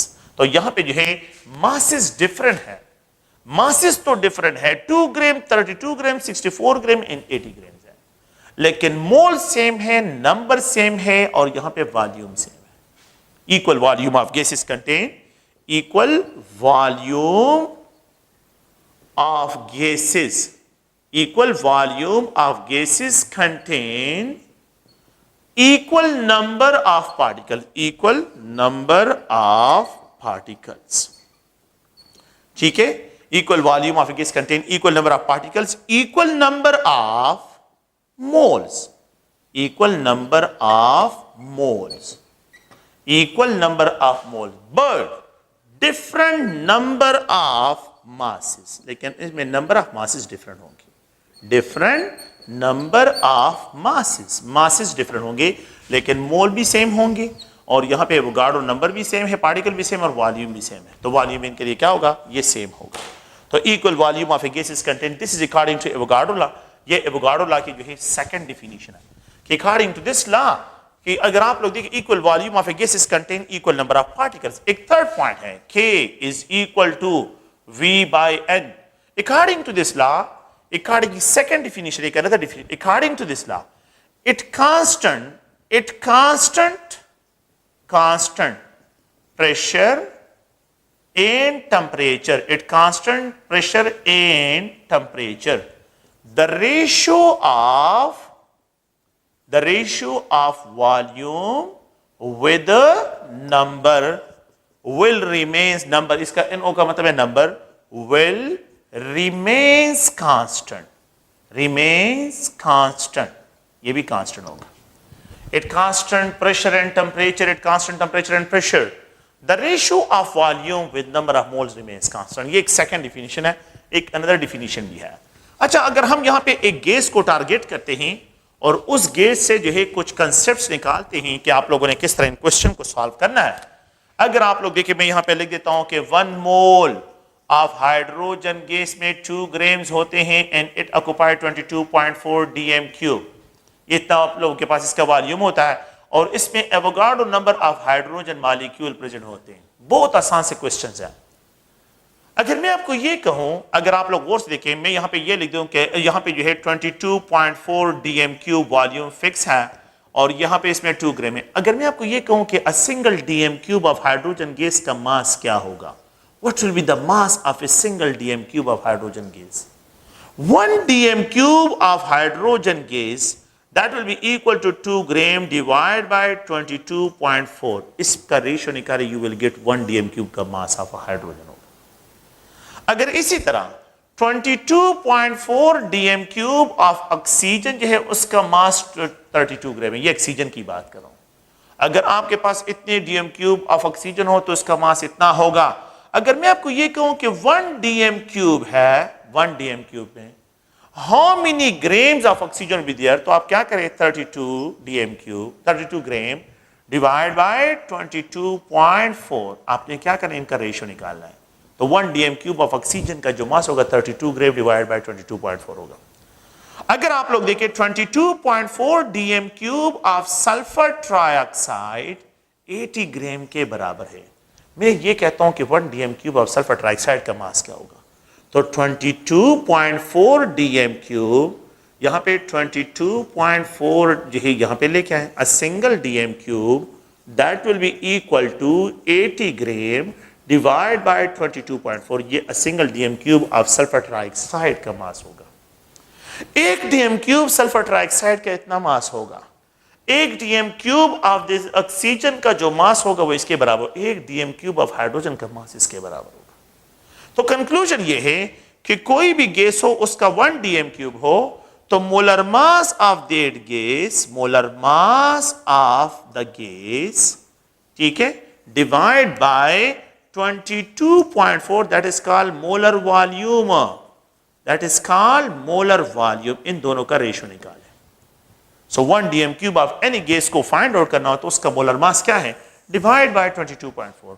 We know that 1 dm cube of a gas is also equal to 1000 cm cube है। Now it is also equal to 1000 cm cube. It is equal to molar mass of gas, molar mass of gas divided by 22.4। अगर मैं आपको ये कहूं कि मुझे a single cm cube of a gas का मास क्या होगा, तो फिर क्या करें, 1000 को यहां से क्रॉस करें और ये 1000 यहां पे आ जाएगा, ये क्रॉस हो जाएगा। A single cm cube will be molar mass of gas divide by, ये इसके साथ मल्टीप्लाई करें 22400 पे डिवाइड करें, ये a single cm cube of a gas का मास होगा। तो जो भी गैस है, अगर हाइड्रोजन है तो 2 ग्राम डिवाइड बाय 22400, अगर ऑक्सीजन गैस है तो 32 ग्राम डिवाइड बाय 22400, और अगर सल्फर ट्राइऑक्साइड है तो 80 ग्राम डिवाइड बाय 22400। ये 1 cm cube of a gas का क्या होगा, मास होगा। कि 1 cm cube of a gas हो तो उसमें कितना मास होगा, उसमें कितने ग्राम्स होंगे। तो ग्राम्स को अगर आप लोगों ने फाइंड आउट करना है, cm क्यूब में हो या dm क्यूब में हो, तो आप लोगों ने जो है ये कंसेप्ट उसमें अप्लाई करना है। ओके, सेकंड पॉइंट अगर आप लोग देखें, so we know that 22.4 dm cube, अगर आप देखें 22.4 ये मोलर वॉल्यूम है, and we have 2 gram of hydrogen, ये मोलर मास ऑफ हाइड्रोजन है, हाइड्रोजन का मोलर मास है। अगर मैं यहां पे ये कहूं कि 1 ग्राम ऑफ हाइड्रोजन कितना वॉल्यूम ऑक्युपाई करेगा, तो 1 gram of hydrogen will occupy 22.4 dm³ divide by 2 in case of hydrogen, अगर hydrogen. In case of oxygen 32 grams of hydrogen 22.4 dm³ volume occupy करता है। अगर मैं आपको ये कहूं कि 1 ग्राम ऑफ ऑक्सीजन कितना वॉल्यूम ऑक्युपाई करेगा, तो ये 32 यहां से यहां पे ट्रांसफर करें, you will get a single gram of hydrogen oxygen that will be equal to 22.4 dm³ divided by 32। तो 1 ग्राम ऑफ ऑक्सीजन का जो मास होगा वो आप लोग गौर से देखिए, 1 ग्राम ऑफ ऑक्सीजन जो है उसका जो वॉल्यूम होगा वो कितना वॉल्यूम ऑक्युपाई करेगा, इतना वॉल्यूम ऑक्युपाई करेगा। अगर आप लोग देखें, we know that 80 gram of the sulfur trioxide occupied 22.4 dm³ volume, तो 1 gram of the sulphur trioxide का वॉल्यूम क्या होगा, 1 ग्राम ऑफ जो है 22.4 dm³ डिवाइड बाय 80 जो है आप इसका रेशियो निकालें, you will get the values, यहां पे वैल्यू होगा। तो किसी भी गैस को, अगर किसी भी गैस के मासेस को फाइंड आउट करना हो तो आपने याद रखना है कि 1 ग्राम को फाइंड आउट करना, तो 1 gram will be equal to molar volume 22.4 dm³, ये फिक्स है, divide by the molar mass of that gas, molar mass of gas, ये उस गैस का मोलर मास होगा। आप लोग प्लीज इस रिलेशन को जहन में रखें। ये जो है क्या होगा, तो देखिए 22 डिवाइड बाय 2 हो तो ये हाइड्रोजन के लिए 1 ग्राम के बराबर है, 22.4 डिवाइड बाय 32 हो तो ये ऑक्सीजन के 1 ग्राम के बराबर है, अगर 22.4 डिवाइड बाय 80 हो तो ये सल्फर ट्राइऑक्साइड के लिए। वी नो दैट 1 ग्राम में 1000 मिलीग्राम्स होते हैं। We also know that 1 ग्राम में 1000 मिलीग्राम्स होते हैं। तो अगर 1 मिलीग्राम में मैं यहां पे बात करता हूं तो हाउ मेनी लिखें, तो यहां पे अगर आप लोग देखें तो 1000 मिलीग्राम और यहां पे 22.4 dm³ divide by molar mass of gas, molar mass of gas off that gas हो। तो आप क्या करें, 1 मिलीग्राम का कितना जो है वॉल्यूम होगा, 1 मिलीग्राम ऑफ ए गैस कितना वॉल्यूम ऑक्युपाई करेगा, 22.4 dm³, ये फिक्स है। और इस 1000 को यहां पे ट्रांसफर करें तो मोलर मास ऑफ गैस होगा, molar mass of gas multiplied by 1000। अगर आप 1 मिलीग्राम ऑफ ए गैस को फाइंड आउट करना चाहते हैं तो फिर आपने ये कंसेप्ट अप्लाई करना है।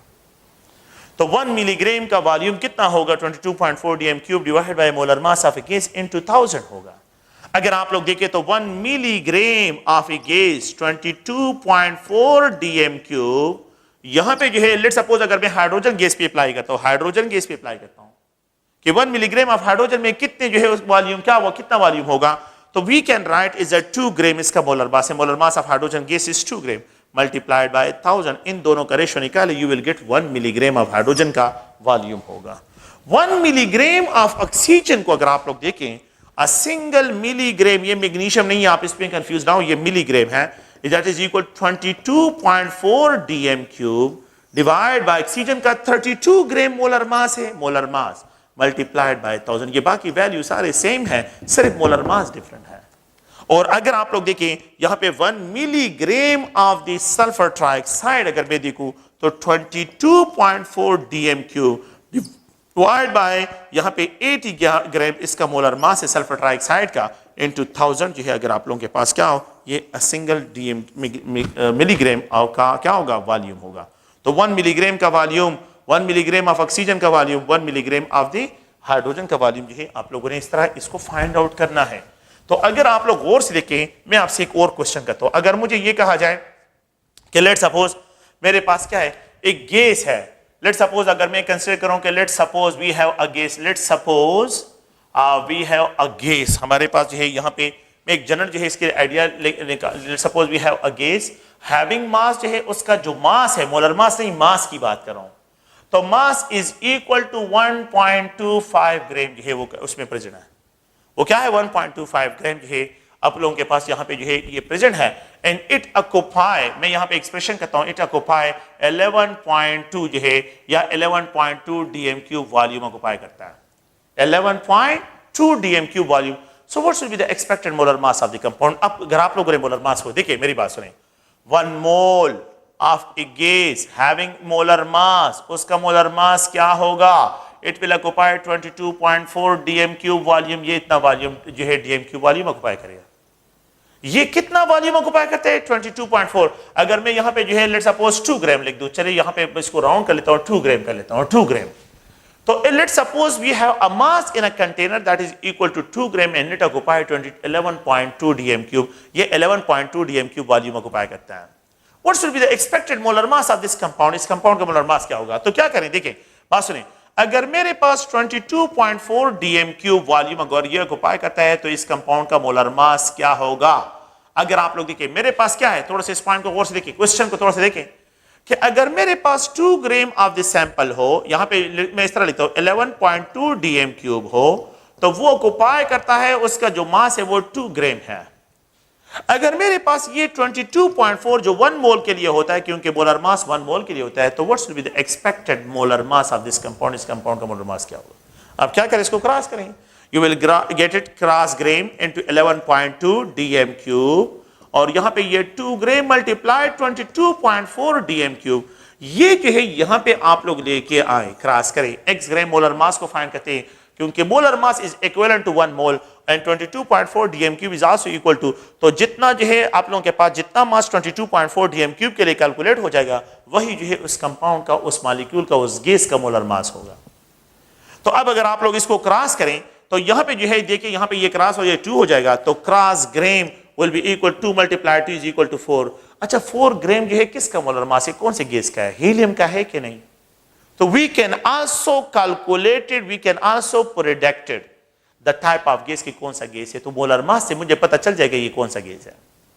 तो मोलर मास से जो है मुझे यहां से पता चल जाता है कि ये कौन सा गैस है, तो ये हीलियम गैस का molar mass we can easily find. देखिए मेरी बात सुनिए, जो वॉल्यूम आपको गिवन है वो वॉल्यूम लिखें, और जितने मास के लिए लिखा है वो मास लिखें, और फिर उस वॉल्यूम को मोल 1 मोल में डिस्क्राइब करें। तो 1 मोल में अगर मैं डिस्क्राइब करता हूं तो 1 मोल से इसकी क्रॉसिंग करते तो इससे मोलर मास आप लोगों के पास गैस का आ जाएगा कि इस गैस का जो है मोलर मास का, what should be the expected molar mass of the gas?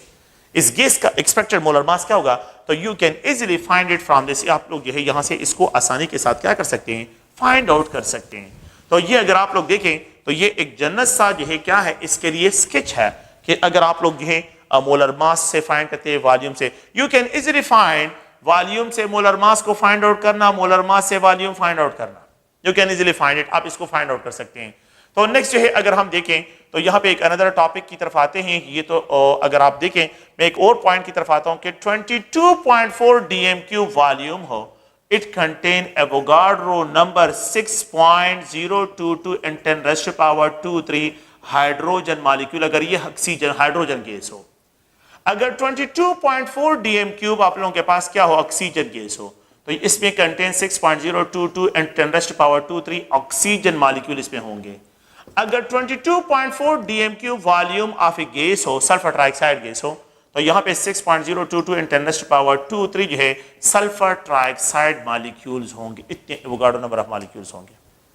तो अगर मैं आपको ये कहूं कि how many molecules are there in a single DM cube of oxygen gas, how many molecules are there in a single DM cube of the hydrogen gas, तो calculate, यहां पे मैं क्वेश्चन लिख रहा हूं, calculate number of molecules, calculate the number of molecules in a single 1 dm cube of hydrogen, 1 dm cube of oxygen, 1 dm cube of sulfur trioxide। तो आप लोग देखें यहां पे 22.4 dm cube में एवोगाड्रो नंबर होते हैं, बस मैं डायरेक्टली इस तरह लिख रहा हूं, एवोगाड्रो नंबर को लिख रहा हूं, हाइड्रोजन मॉलिक्यूल। तो 1 डीएम क्यूब में क्या होंगे, ये क्या करें, यहां से क्रॉस करें 22.4, ये क्रॉस कर लें, तो 1 DM cube of hydrogen will be equal to Avogadro number divide by 22.4, ये इसके बराबर होगा। याद रखिए ये बिल्कुल फिक्स है हर एक गैस के लिए। अगर आप देखिए ये हाइड्रोजन के लिए हो गया, अब अगर आप ऑक्सीजन को देखें तो 22.4 डीएम क्यूब में एवोगाड्रो नंबर ऑफ पार्टिकल्स होते हैं, तो 1 डीएम क्यूब में क्या होगा, बिल्कुल वही बात है, 1 डीएम क्यूब में, तो यहां पे ये 22.4 यहां पे क्रॉस हो जाएगा, it will contain Avogadro number divide by 22.4, ये इसके बराबर हो जाएगा। The same situation for the sulphur trioxide, one जो है यहाँ पे 22.4 डीएम क्यूब है, तो 22.4 डीएम क्यूब में Avogadro number of sulphur trioxide molecule है। अगर मैं आपको ये कहूं कि 22.4 डीएम क्यूब में 20 तो 1 डीएम क्यूब में क्या होगा, तो 1 डीएम क्यूब में अगर आप देखें तो एवोगाड्रो नंबर डिवाइड बाय 22.4 जो है इसमें वैल्यू होगी, तो ये इसका रेशियो होगा। Equal volume of gases 1 DM cube 1 DM cube 1 DM contain same number of molecule, same number of molecule बिल्कुल सेम आ रहे हैं। Avogadro number divide by 22.4 equal volume of gas 1 DM cube के बराबर है। अगर आप देखिए 1 DM cube is also equal to 1000 CM cube, ये 1000 सीएम क्यूब के भी बराबर है। वी कैन आल्सो राइट जो है इस इक्वेशन को it contain Avogadro number of molecule, तो डिवाइड बाय 22.4, ये 22.4 मैंने ऑलरेडी 1 डीएम क्यूब में एवोगाड्रो नंबर डिवाइड बाय 22.4 है। अगर मैं यहां पे आपको ये कहूं कि सिंगल सीएम क्यूब में क्या होंगे, 1 सीएम क्यूब, इसको क्रॉस करें यहां से, ये 1000 जो है ये 1000 CM cube Avogadro number divide by 22.4, ये 1000 यहां से क्रॉस करे तो 1 CM cube of any gas contain Avogadro number divide bye 22,400, इसका रेशियो निकाले you will get the value of 1 CM cube होगा।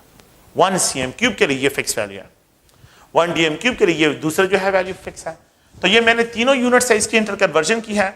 आप लोगों ने प्लीज है मेरा कहें, आप लोगों ने जो है इनसे ये सारे वैल्यू जो है आसानी के साथ फाइंड आउट कर सकते हैं just by relation. There is no need of any complicated mathematics, कोई कॉम्प्लिकेटेड मैथमेटिक्स पे नहीं है। नेक्स्ट जो है अगर आप लोग देखें तो हम इन तीनों लॉस को कंबाइन करते हैं according to the Boyle's law कि volume is inversely proportional pressure if the number of mole and temperature remains constant. According to the Charles law कि volume is directly proportional to pressure if number of mole and volume is directly proportional to temperature if number of mole and pressure remains constant. According to the Avogadro law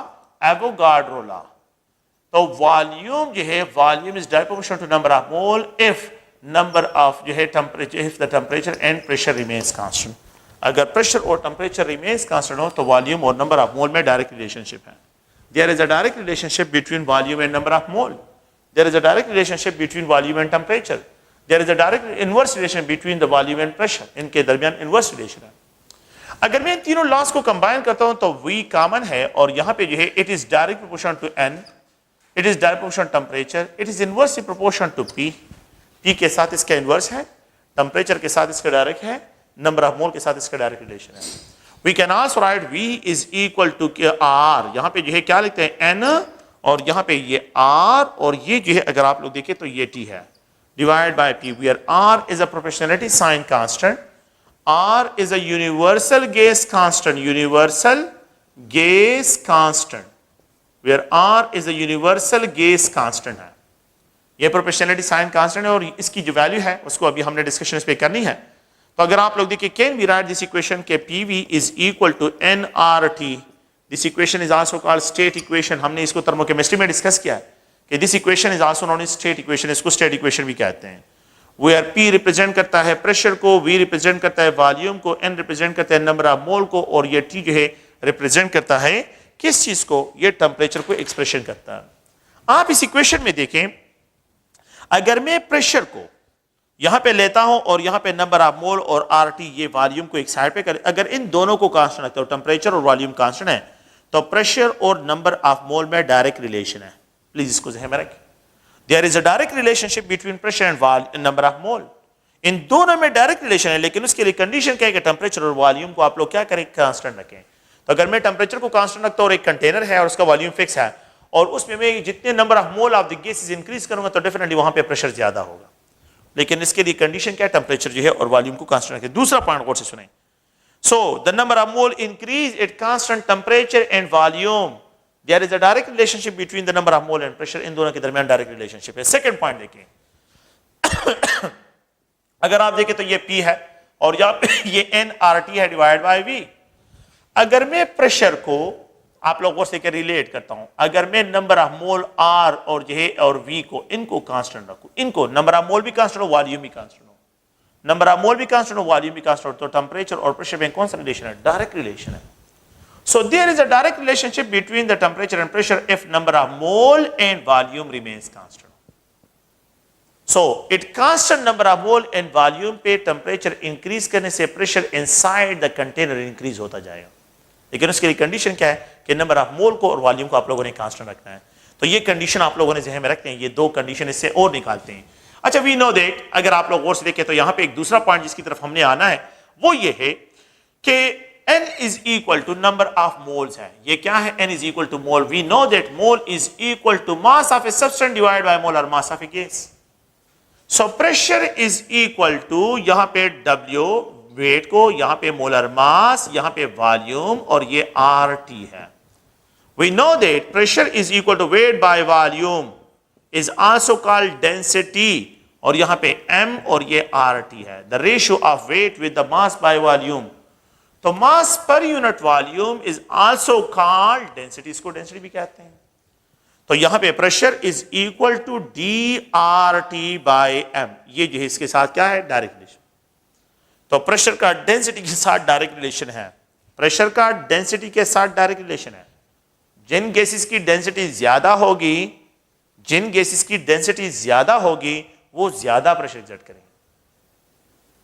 तो यहां पे अगर आप लोग देखें तो यहां पे इन दोनों के दरमियान डायरेक्ट रिलेशनशिप है। अगर हम इस तरह जो है इस पॉइंट को निकालते हैं तो यहां पे अगर आप लोग गौर से, और इसको अगर आपको याद हो तो मैंने ऑस्मोटिक प्रेशर में भी डिस्कस किया था, ऑस्मोटिक प्रेशर में भी। अगर मेरे लिए इंपॉर्टेंट यहां पे क्या है, यहां पे मेरे लिए इंपॉर्टेंट ये डेंसिटी है, तो मैं इस डेंसिटी इक्वेशन को यहां से निकालता हूं तो वी कैन फाइंड आउट कि अगर मैं इस मोलर मास को, तो we can write is PM is equal to DRT।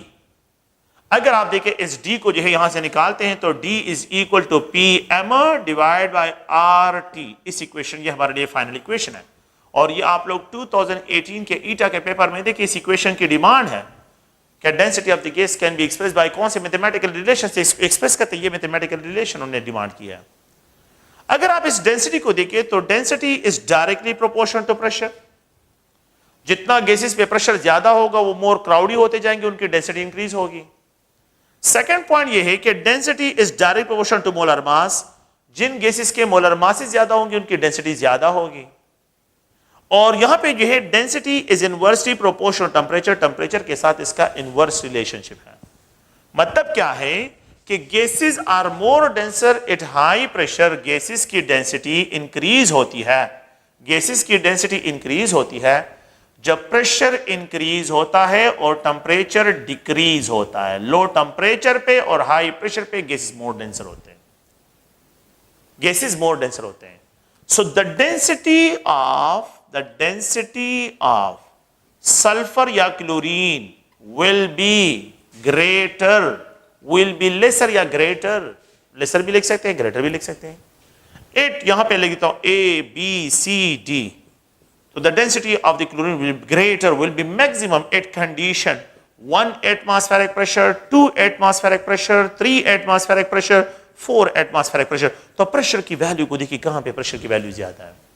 जितना प्रेशर ज्यादा होगा गैसेस मॉलिक्यूल और क्राउडी होंगे उनकी डेंसिटी ज्यादा होती जाएगी। सेकंड पॉइंट ये है कि ABCD आप लोगों से अगर टेम्परेचर प्रेशर की वैल्यू की बजाय 273 डिग्री सेंटीग्रेड, 273 जो है यहां पे केल्विन टेम्परेचर, यहां पे मैं लिखता हूं कि 100 डिग्री सेंटीग्रेड और यहां पे 150 डिग्री सेंटीग्रेड, तो 273 केल्विन टेम्परेचर सबसे लीस्ट है, तो इस पे density of the chlorine will be greater, ये ग्रेटर होगा। अगर इन दोनों को वो मिक्स करते हैं, अगर इन दोनों को क्या करते हैं, मिक्स करते हैं, तो A है, B है, C है और D है। अगर आप लोग देखें तो 1 ATM और 100 डिग्री सेंटीग्रेड, यहां पे 3 ATM और यहां पे जो है 50 डिग्री सेंटीग्रेड, यहां पे 4 एटमॉस्फेरिक प्रेशर और यहां पे जो है अगर आप देखें 30 डिग्री सेंटीग्रेड, यहां पे मैं लिखता हूं 10 एटमॉस्फेरिक प्रेशर और यहां पे 20 डिग्री सेंटीग्रेड। तो आप उसमें क्या करें, हाई प्रेशर और लो टेम्परेचर को फाइंड आउट करें। जहां पे हाई टेम्परेचर, हाई प्रेशर और लो टेम्परेचर होगा वहां पे गैसेस की डेंसिटी सबसे ज्यादा होगी। सो यहां पे द क्लोरीन गैस को मैंने रिप्रेजेंट किया हुआ है कि क्लोरीन गैस, मैंने एक गैस को सेलेक्ट किया है और उस पे ये क्वेश्चन लिखे हैं, which of the following gas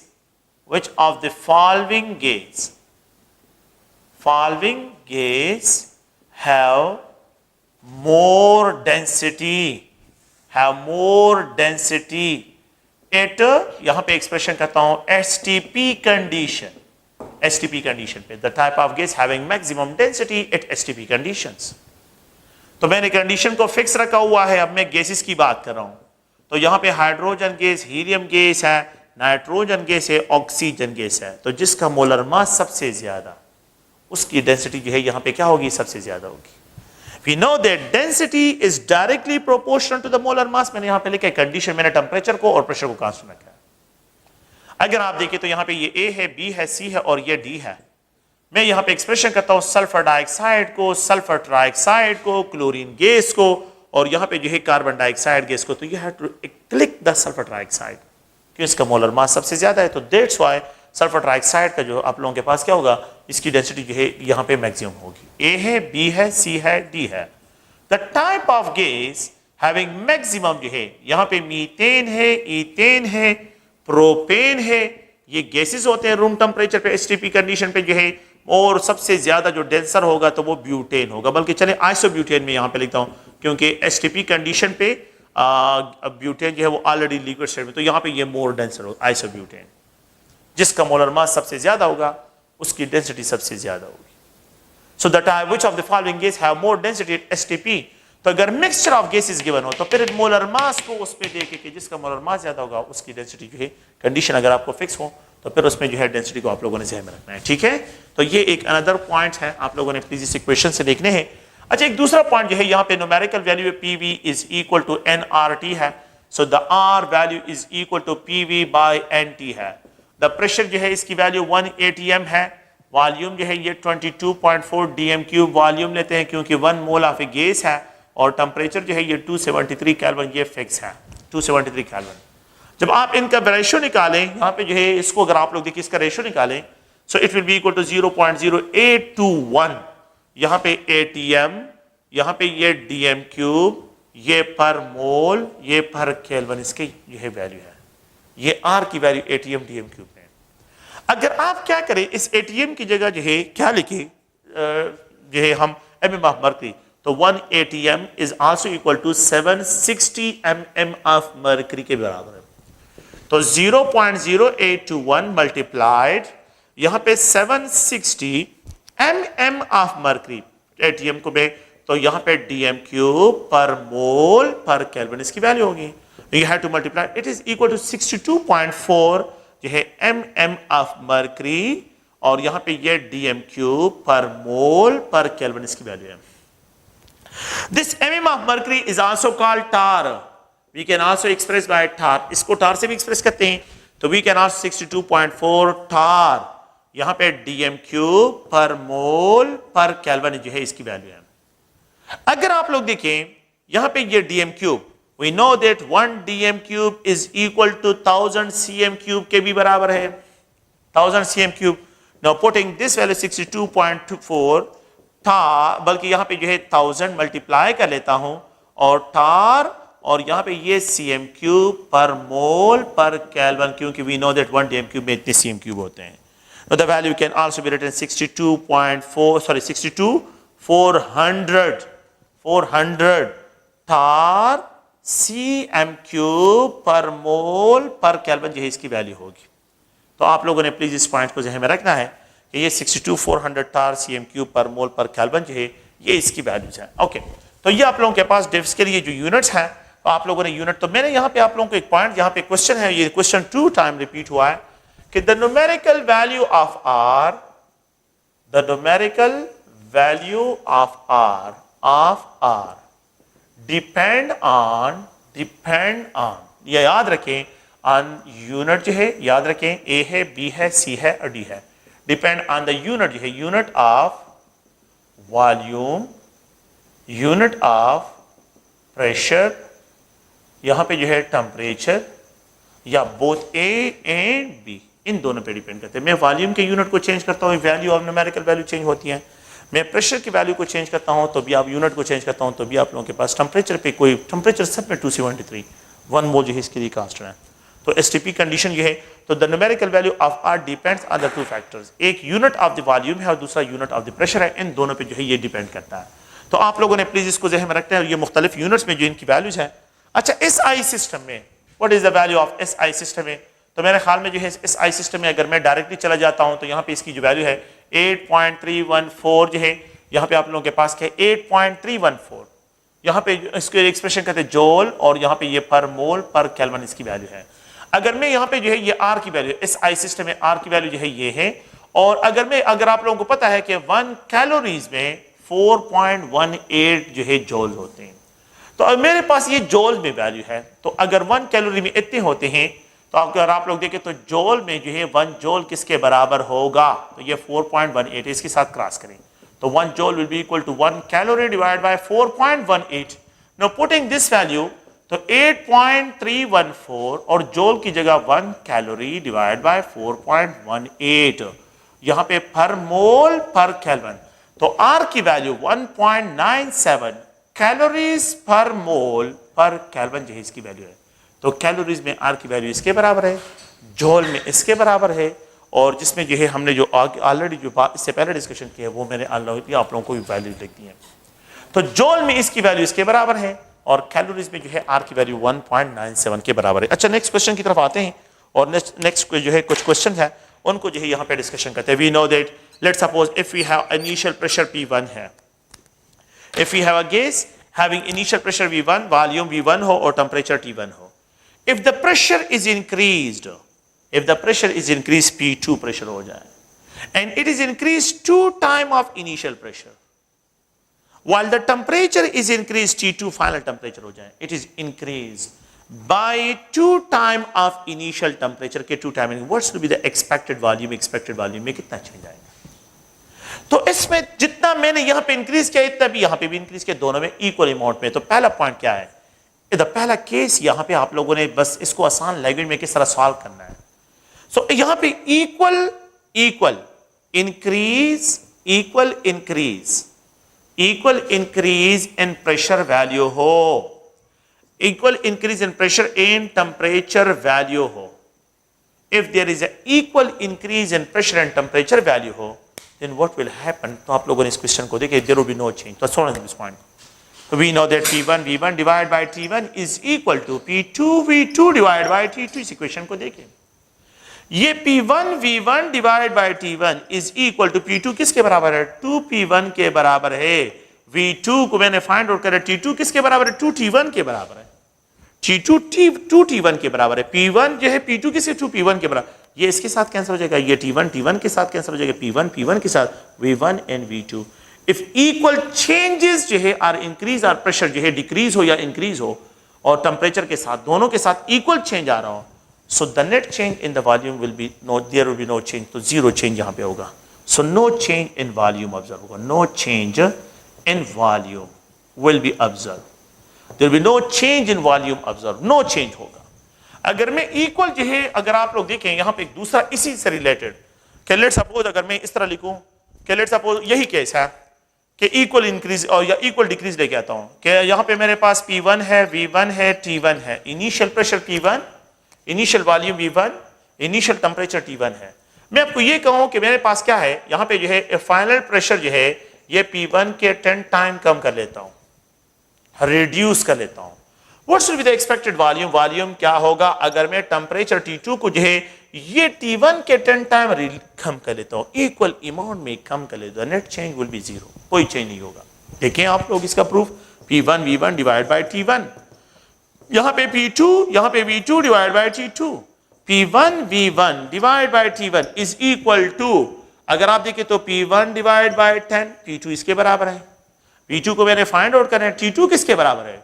T1 divide by 10, T1 divide T2 इसके बराबर है, T1 डिवाइड बाय 10, ये इसके साथ कैंसिल हो जाएगा, ये इसके साथ कैंसिल हो जाएगा, ये इसके साथ कैंसिल हो जाएगा। V1 is equal to V2, there will be no change, there is no change, बिल्कुल कोई चेंज नहीं होगा। तो क्या मतलब है? Equal increase in pressure in temperature value, no change in volume. Equal decrease, equal value of decrease, 10 time decrease, 10 time decrease, दोनों case में 10 टाइम डिक्रीज कर रहा हूं। 100 time decrease, 100 no change, 1000 time decrease, 1000 time decrease, no change, 1000 time increase, 1000 time increase, no change. So मतलब क्या है कि अगर आप इक्वल जो है, यही केस है, इक्वल वैल्यू में इक्वल डिक्रीज, इक्वल अमाउंट में डिक्रीज इन प्रेशर इक्वल में वैल्यू में मैग्नीट्यूड में decrease in pressure and volume अगर आप लोग देखते हैं, so the net change will be zero, तो वॉल्यूम में कोई चेंज नहीं होगा, जीरो चेंज ऑब्जर्व होगा। यहां पे क्या होगा, जीरो चेंज जो है ये आप लोगों के पास ऑब्जर्व होगा।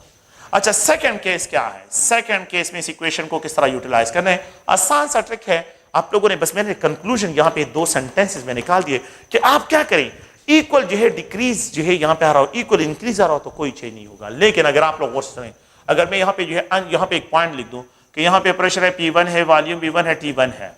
अगर मैं आपको ये कहूं कि प्रेशर फाइनल जो है प्रेशर को मैंने क्या कर लिया, 10 टाइम ऑफ P1 कर लिया और V1 V2 को फाइंड आउट करना है, लेकिन T2 विल बी 10 टाइम को डिक्रीज कर लिया, ये 10 टाइम डिक्रीज कर लिया और इसको 10 टाइम इंक्रीज कर लिया। आप लोगों ने बहुत केयरफुली इसको देखना है, ये 10 टाइम इंक्रीज है, ये इक्वल में है, लेकिन आपने थोड़ा सा देखिए यहां पे मल्टीप्लाइड और यहां पे डिवाइड है, तो आप लोगों ने इसमें कंफ्यूज नहीं होना है। मैंने यहां पे दोनों इंक्रीज P1 जो है T1 दोनों को इक्वल अमाउंट में increase, P1 divide by 10 T1, तो ये इक्वल चेंजेस आए, ये इक्वल चेंजेस नहीं है, ये तो 10 टाइम इंक्रीज और इसको 10 टाइम डिक्रीज करे, तो ये अनइक्वल है। अब क्या करें, P1 V1 divide by T1 is equal to P2 V2 divide by T2, P1 V1 divide by T1 is equal to P2 किसके, 10 टाइम ऑफ P1 V2, यहां पे T2 किसके बराबर है, 10 टाइम को डिक्रीज कर लिया है, T1 के साथ कैंसर, 10 यहां पे आ जाएगा, माइनस हो जाएगा, यहां पे आ जाएगा, ये P1 के साथ V1 will be equal to 10 multiplied 10 into V2 100 time. मैंने तो फाइनल वॉल्यूम को फाइंड आउट करना है, तो यहां पे 100 इस पे डिवाइड हो जाएगा, यह 10 यहां पे कैंसिल हो जाएगा, तो final volume will B 100 time lesser than the initial volume, final volume will be 100 time lesser than the initial volume, initial volume से जो है 100 टाइम, तो प्रेशर इंक्रीज करने से वॉल्यूम डिक्रीज होता है, टेम्परेचर कम करने से भी वॉल्यूम डिक्रीज होता है। ये 10 टाइम इंक्रीज करने से और यहां पे 10 टाइम डिक्रीज करे तो 10 multiplied 10 100 time decrease in volume observe होगा, 100 time decrease in volume observe होगा। और अब अगर मैं क्या करूं, अब मैं इसको जो है चेंज कर लेता हूं, थोड़ा सा इस पॉइंट को गौर से सुने। अगर मैं इस तरह कर लूं कि यहां पे ये P1 है, ये V1 है, ये T1 है, मैं ये लिख दूं कि इसको इन्वर्स कर देता हूं, P2 is equal to P1 divide by 10 time हो, T1 V2 को मैं फाइंड आउट करता हूं और T2 is equal to 10 time of T1 हो।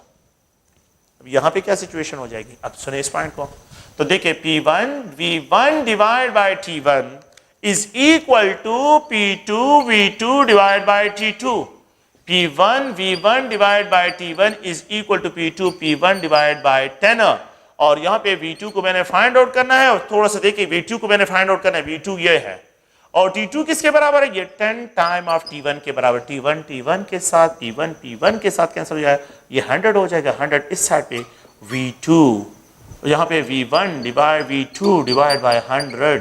अगर मैं इस तरह एक्सप्रेशन करो, V2 will be equal to 100 time of V1, 100 time volume increase की तरफ चला जाएगा, 100 टाइम वॉल्यूम इंक्रीज की तरफ चला जाएगा। तो आप क्या करें, अगर प्रेशर को 10 टाइम कम करते हैं और टेम्परेचर को 10 टाइम इंक्रीज करते हैं, तो इन दोनों का मल्टीपल इतना इंक्रीज इन वॉल्यूम ऑब्जर्व होगा, 10 multiply 10 will be equal to 100 time, तो 100 टाइम इंक्रीज इन वॉल्यूम जो है यहाँ पे ऑब्जर्व होगा। अच्छा, मैं एक और पॉइंट को यहाँ पे लिख देता हूँ, वो आप लोग थोड़ा सा गौर से देखें, आप लोगों के लिए आसान कि ये प्रेशर P1 है, ये V1 है और ये T1 है। अगर मैं यहाँ पे P2 को कर लेता हूँ और P2 जो है मैं यहाँ पे लिख देता हूँ कि P1 डिवाइड बाय 20 टाइम, इसको जो है मैंने क्या कर लिया, यहाँ पे कम कर लिया है, और यहाँ पे V2 इज इक्वल टू, जहाँ पे इसको फाइंड आउट करना है, and T2 is equal to जो है यहाँ पे इसको 10 टाइम ऑफ T1 कर लेता हूँ। What's will be the expected change in volume, volume में कितना चेंज आएगा। तो आसान से पॉइंट क्या है, इन दोनों को मल्टीप्लाई करें, 10 मल्टीप्लाई 20 ये 200 होगा, 200 time increase in volume observe होगा। प्रेशर को कम करने से वॉल्यूम इंक्रीज, टेम्परेचर इंक्रीज कर, तो 10 मल्टीप्लाई, तो आप इसका प्रूफ देखिए, तो P1 V1 divide by T1 is equal to P2 V2 divide by T2, P1 V1 divide by T1 is equal to, यहाँ पे क्या है, ये P1 डिवाइड बाय 20, और यहाँ पे V2 को मैंने फाइंड करना है, और यहाँ पे ये 10 टाइम ऑफ T1 है, ये T1 के साथ, ये P1 के साथ, एंड V1 जो है is equal to V2 divide by 200। तो मैं क्या लिख सकता हूँ कि V2 will be equal to 200 time of V1 होगा, V2 will be equal 200 time of V1, ये इसके बराबर होगा। तो आप लोगों ने इसको आसान से जो है प्रेडिक्शन करनी है और ये इजी पॉइंट्स हैं, इनमें कोई जो है कंफ्यूजन नहीं होनी चाहिए आप लोगों को। तो ये इस इक्वेशन के लिए जो हमने डिस्कशन की है, इस इक्वेशन के जनरल एप्लीकेशंस हैं and how you have to solve the MCQ type question, उनको जो है किस तरह जो है आसानी के साथ आप लोग सॉल्व कर सकते हैं। तो ये आसान से क्वेश्चंस हैं।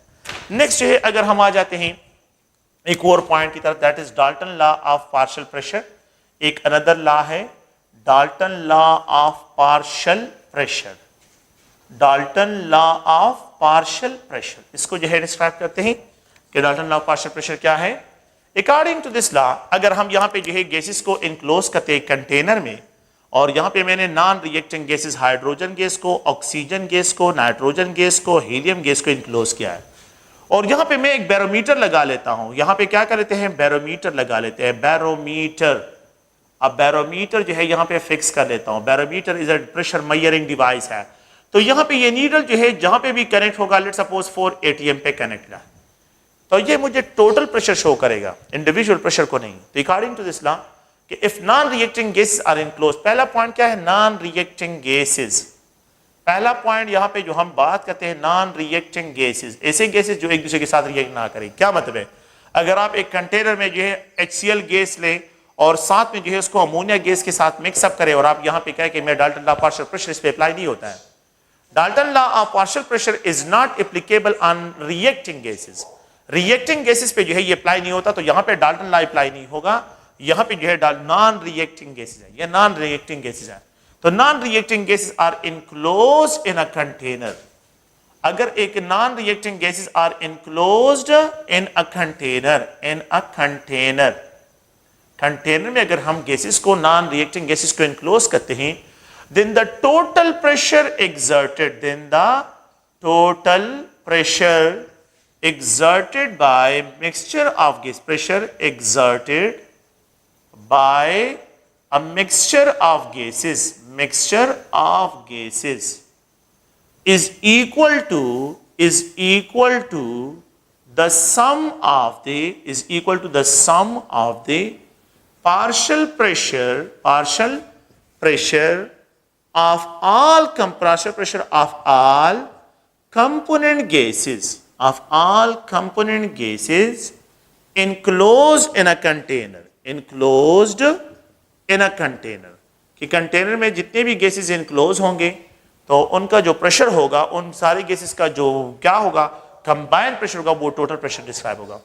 So according to this law, non-reacting gases are enclosed in a container, then the total pressure exerted by a mixture of gases is equal to the sum of the partial pressure of all component gases enclosed in a container. According to this law, the total pressure of the mixture is equal to the sum of the partial pressure of the hydrogen gas is equal to the sum of the partial pressure of oxygen gas is plus sum of the partial pressure of the nitrogen gas and plus sum of the partial pressure of the helium gas या नियान gas है, जो भी gas हो।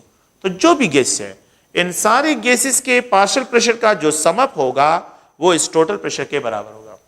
So according to this law, the total pressure exerted by a mixture of gases is equal to the sum of the partial pressure of all component gases enclosed in a container. It is known as Dalton law of partial pressure। इसको Dalton law of partial pressure से describe करते हैं। The partial pressure क्या है? The individual pressure, the individual pressure exerted by a single component gas in a mixture जो होगा तो उसको partial pressure से एक्सप्रेस करते हैं। So the pressure exerted by a component gas, the pressure exerted by a component gas means a single gas in total pressure, तो that is known as partial pressure, उसको partial। तो यहाँ पे ये partial pressure का exert करेगा, ये partial होगा, ये partial होगा, लेकिन इन सारे सबके partial pressure का जो sum up होगा वो total pressure of the mixture होगा। तो ये total pressure of the mixture जो है यहाँ पे प्लीज ध्यान में रखिए, ये आप लोगों के पास होगा। Okay, we know that pressure is equal to nRT के बराबर है by V, nRT by V। मैंने अभी कहा कि अगर टेम्परेचर और नंबर ऑफ मोल्स को मैं, वॉल्यूम को मैं कांस्टेंट रखूं, अगर टेम्परेचर और वॉल्यूम को कांस्टेंट रखूं तो प्रेशर और नंबर ऑफ मोल में क्या रिलेशन है? डायरेक्ट रिलेशन है। तो जिस गैस के नंबर ऑफ मोल ज्यादा होंगे उसका पार्शियल प्रेशर भी ज्यादा होगा, जितना ज्यादा नंबर ऑफ मोल्स होंगे उसका प्रेशर भी ज्यादा होगा। लेकिन कंडीशन क्या है? Non reacting unclose in a container. अगर मैं कंटेनर में इसको इनक्लोज कर तो इसका वॉल्यूम फिक्स होगा और सारे गैसेस के लिए टेम्परेचर भी कांस्टेंट होगा। तो उस कंडीशन में जो है प्रेशर और नंबर ऑफ मोल में, तो जिस गैस के नंबर ऑफ मोल ज्यादा होंगे उसका पार्शियल प्रेशर ज्यादा होगा। तो लेट्स सपोज अगर मैं यहाँ पे एक गैस है, मैंने ये कंटेनर लिया और इस कंटेनर में नाइट्रोजन गैस है, हाइड्रोजन गैस है, ऑक्सीजन गैस है, और यहाँ पे जो है अगर आप लोग देखें हीलियम गैस है। इस कंटेनर में जो है मैंने इनक्लोज किए, इसके जो नंबर ऑफ मोल्स है हाइड्रोजन के ये 3 है, नाइट्रोजन के जो है ये 4 है, ऑक्सीजन के जो नंबर ऑफ मोल है ये 2 है, और हीलियम के जो नंबर ऑफ मोल है ये 1 है। तो सबसे ज्यादा नंबर ऑफ मोल जो है इसमें नाइट्रोजन का है, तो सबसे ज्यादा पार्शियल प्रेशर इसमें ज्यादा होगा, सबसे ज्यादा पार्शियल प्रेशर नाइट्रोजन का होगा, और सबसे least number of mole of helium के हैं, तो सबसे लीस्ट पार्शियल प्रेशर जो है आप लोगों के पास। सो अगर आप इस इक्वेशन को देखें तो we know that PV is equal to nRT by V। अगर आप देखें तो यहां पे partial pressure of hydrogen we can write it is a number of mole of hydrogen into RT by V, ये कांस्टेंट है। Partial pressure of the helium is equal to number of mole of helium into RT by V, ये constant है। Partial pressure of the nitrogen तो is equal to number of mole of nitrogen into RT by V, ये constant है। Partial pressure of the oxygen that will be equal to number of mole of oxygen into RT by V, जो है ये constant है। Now putting these value in this equation, तो अगर आप देखें तो can we write nitrogen into RT by V, यहाँ पे number of mole of hydrogen and plus यहाँ पे number of mole of oxygen into RT by V, ये कांस्टेंट है। और यहाँ पे जो है अगर आप देखें तो the number of mole of nitrogen into RT by V, और लास्ट में अगर आप देखें तो यहां पे जो है number of mole of helium into RT by V जो है अगर आप देखें तो ये कांस्टेंट है। द टोटल प्रेशर किसके बराबर, total number of mole into RT by V होगा। Total pressure total number of mole, अगर आप देखें तो टोटल नंबर ऑफ मोल किसके बराबर है, इस पॉइंट को गौर से देखें, इनटू RT बाय V। अगर आप देखें तो यहां पे जो है NH2, यहां पे जो है NO2, यहां पे NN2, यहां पे N हीलियम, इन सबको और RT बाय V जो है उससे क्या कहते हैं, कांस्टेंट लेते हैं। तो RT बाय V और यहां पे RT बाय V दूसरे के साथ करा, so the total number of mole of the mixture of gases will be equal to the sum of the number of mole of all component gases enclosed in container. The total number of mole of the mixture will be equal to the sum of the number of moles of the all component gases enclosed in container। तो इस container में जो है आप लोगों के पास ये point आपने याद रखना है। अच्छा, मैं एक और डिफिनीशन की तरफ आता हूं कि पार्शियल प्रेशर का एक अनदर डिफिनीशन है, वो डिफिनीशन की तरफ उसको भी जो है यहां पे डिस्क्राइब करता हूं। अगर आप लोग देखें द टोटल प्रेशर जो है आप लोगों के पास इसके बराबर है, टोटल प्रेशर इसके बराबर है और पार्शियल प्रेशर इसके बराबर है। मैं आपको ये कहूं कि what will be the ratio, जो है मैं यहां पे एक जो है partial pressure of hydrogen is equal to number of mole of hydrogen divide by RT by V। The total pressure will be equal to the number of total number of mole RT by V। ये अगर आप लोग देखें तो यहां पे इस equation को इस तरह डिस्क्राइब करते हैं। अगर आप लोग इस पॉइंट को देखें तो यहां पे क्या सिचुएशन बन जाती है। नो टेकिंग द रेशियो, यहां पे मैं रेशियो निकालता हूं कि partial pressure of hydrogen divide by total pressure के साथ इसका ratio, so the number of mole of hydrogen divide by total number of mole into RT by V divide by RT by V है, ये इसी के साथ cancel हो जाएंगे। So partial pressure of hydrogen with the total pressure is equal to, सुने इस point को, the ratio of the number of mole with the total number of mole, that is also called mole fraction of hydrogen। mole fraction of hydrogen की बराबर है। मैं इसको generalise इस तरह लिख देता हूं कि partial pressure of a gas divided by total pressure of a mixture is always equivalent to the mole fraction of the component gas, उस component gas के mole fraction के बराबर होगा। तो ये हम इस तरह भी डिफाइन कर सकते हैं कि वी कैन राइट, अगर मैं आपको गैस का पार्शियल प्रेशर गिवन हो और टोटल प्रेशर, दोनों का रेशियो निकाले, you will get the mole fraction, कि मोल फ्रैक्शन कितने हैं। टोटल प्रेशर ये है, पार्शियल प्रेशर ये है, इन दोनों का रेशियो निकाले, you will get the mole fraction, कि हाउ मेनी मोल फ्रैक्शन, कि partial pressure of a component gas इतना है और टोटल प्रेशर जो है इतना है, तो what will be the mole fraction, इन दोनों का रेशियो निकाले, you will get the mole fraction of the component gas. इस कंपोनेंट गैस के मोल फ्रैक्शन क्या होंगे, you can easily find by this relation, आप इस रिलेशन से उसको इजीली फाइंड कर सकते हैं। आप लोग ये जनरल इक्वेशन है, तो कैन बी राइट कि partial pressure of a component gas is equal to the mole fraction of a component gas multiplied the total pressure. तो we can define the partial pressure of a component gas that the product of the mole fraction with the total pressure is known as partial pressure of component. We can also describe the product of mole fraction fraction of a component gas with the total pressure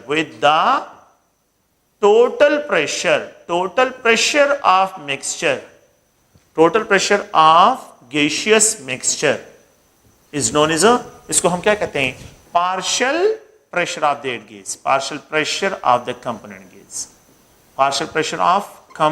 gas. तो हम इस तरह भी इसको define कर सकते हैं, component gas.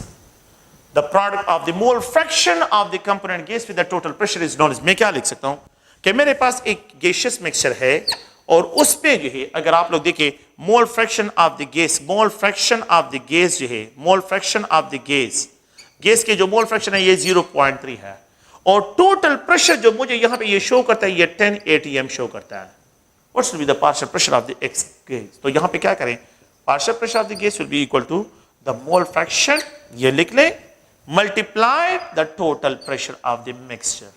Total pressure जो है क्या होगा, तो ये मल्टीप्लाई करें, you will get the partial pressure of that component gas. एक गैस दूसरा है, गैस नंबर सेकंड है, उसके जो है अगर आप लोगों को क्या लिखा हो, मोल फ्रैक्शन जो है गिवन हो 0.4 है, तो आप क्या करें, उस कंपोनेंट गैस का सेकंड गैस का पार्शियल प्रेशर फाइंड आउट करना है. तो यहां पे इसके mole fraction 0.4 multiply total pressure multiply करें, you will get the partial pressure of that component gas. तो जिस गैस के मोल फ्रैक्शन ज्यादा होंगे उसका पार्शियल प्रेशर भी ज्यादा होगा, जिस गैस के मोल फ्रैक्शन कम होंगे उसका पार्शियल प्रेशर जो है वो कम होगा. तो याद रखें यहां पे जो है मेरे पास एक कंटेनर है और उस कंटेनर में मैंने नाइट्रोजन गैस को, ऑक्सीजन गैस को, यहां पे 1 mole of nitrogen gas, 1 mole of oxygen gas, 1 mole of nitrogen gas और 1 मोल इक्वल नंबर ऑफ मोल के केस में याद रखें आप लोगों के पास इक्वल पार्शियल प्रेशर होंगे. तो यहां पे इन दोनों के इक्वल पार्शियल प्रेशर होंगे. तो equal moles of gases are mixed. अगर ये मिक्स्ड हो then the partial pressure P pressure का मतलब है partial pressure for both gases will be same. For both gases will remain same. ये क्या होंगे, same होंगे. If equal moles of gases are allowed to mix up then the partial pressure of both, क्योंकि moles बहुत important है, unequal moles हो तो उसमें मसला होगा.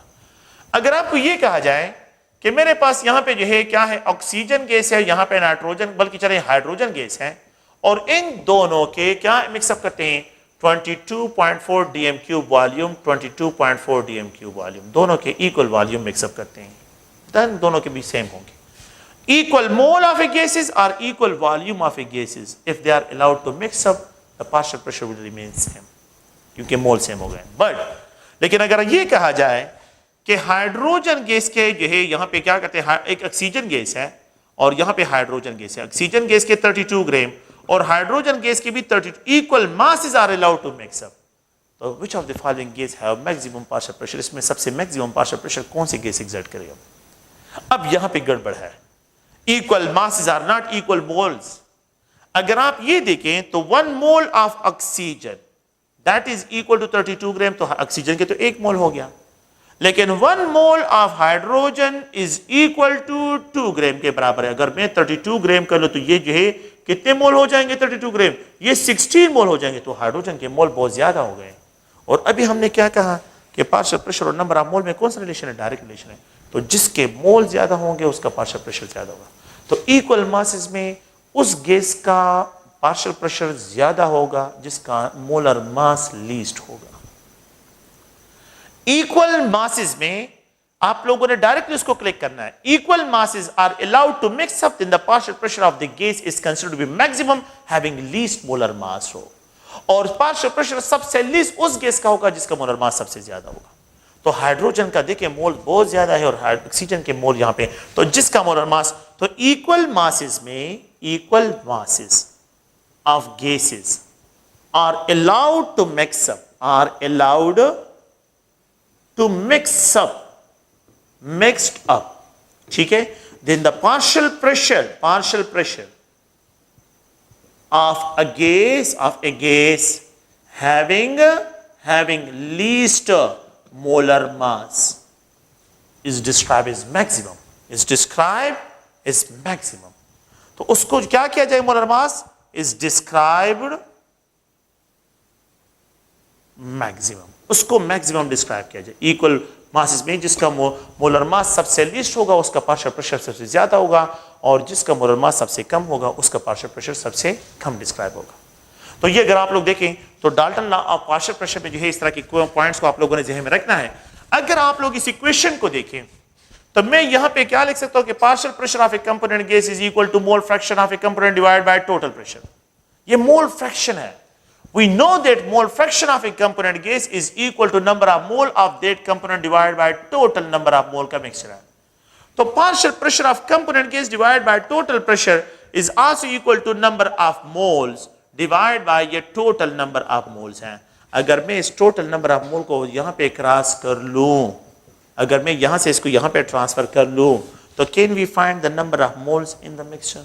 We can easily find the number of mole of a component gas in the mixture. तो ये टोटल नंबर ऑफ मोल हो गए। ये टोटल नंबर ऑफ मोल को फाइंड आउट करने के लिए, पार्शियल प्रेशर के टोटल नंबर ऑफ मोल को फाइंड आउट करने के लिए ये फार्मूला आप लोगों ने फॉलो करना है।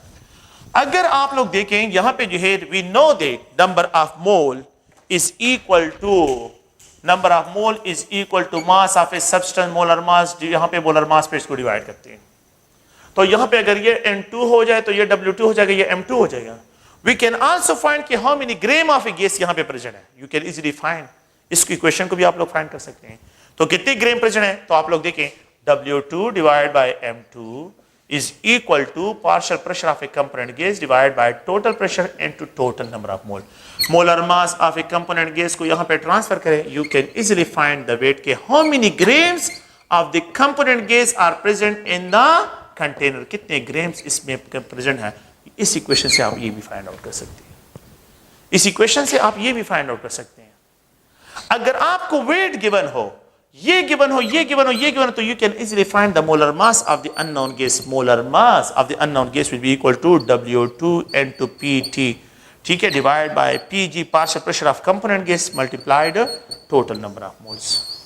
इन करेक्शन निकाला you will get the molar mass of unknown gas. ठीक है, तो ये आप लोगों ने प्लीज इसको ध्यान में रखना है। देखें we have to inhale the oxygen, हम ऑक्सीजन को इनहेल करते हैं इसलिए क्योंकि लंग्स में पार्शियल प्रेशर ऑफ ऑक्सीजन कम है, इसलिए हम ऑक्सीजन को इनहेल करते हैं। हम कार्बन डाइऑक्साइड को एक्सहेल करते हैं इसलिए क्योंकि कार्बन डाइऑक्साइड का पार्शियल प्रेशर लंग्स में ज्यादा है, बाहर कम है, इसलिए हम उसको एक्सहेल करते हैं। आप लोगों ने देखा होगा कि जब आप हाइट पे चले जाते हैं तो वहां पे पार्शियल प्रेशर कम होता है तो आप जल्दी जल्दी सांस लेते हैं। तो यही डाल्टन लॉ पार्शियल प्रेशर के एप्लीकेशन में है। अगर आप जो है जेट इंजन वालों को देखें तो उन्होंने मास्क लगाए होते हैं, और उस मास्क में जो उन्होंने लगाया होता है तो उस मास्क में अगर आप देखें तो वो इसलिए लगाते हैं क्योंकि उनके लंग्स पे जो है प्रेशर आ जाते हैं, क्योंकि वहां पे पार्शियल प्रेशर कम हो जाते हैं तो सांस लेने में उनको मसला होता है। Oxygen is only harmful in water, ये भी आप लोगों ने पढ़ा होगा। ये जो स्कूबा डाइवर्स होते हैं और ये वाटर में जो है नीचे चले जाते हैं, तो जब ये नीचे जाते हैं तो आप लोगों ने ऑब्जर्व किया उनके साथ सिलेंडर होता है, और उस सिलेंडर में क्या प्रेजेंट होता है, उस सिलेंडर में स्कूबा डाइवर जो है इसमें 4% ऑक्सीजन होता है और 96% उसमें हीलियम प्रेजेंट होता है। स्कूबा डाइविंग के लिए यूज करते हैं। ये आम नहीं होता है, क्योंकि अगर ये आम गैस वो लेके चले जाएं जिसमें 21% नाइट्रोजन होता है, 21% ऑक्सीजन होता है और 79% जो है या 78% जो है इसमें नाइट्रोजन प्रेजेंट होता है।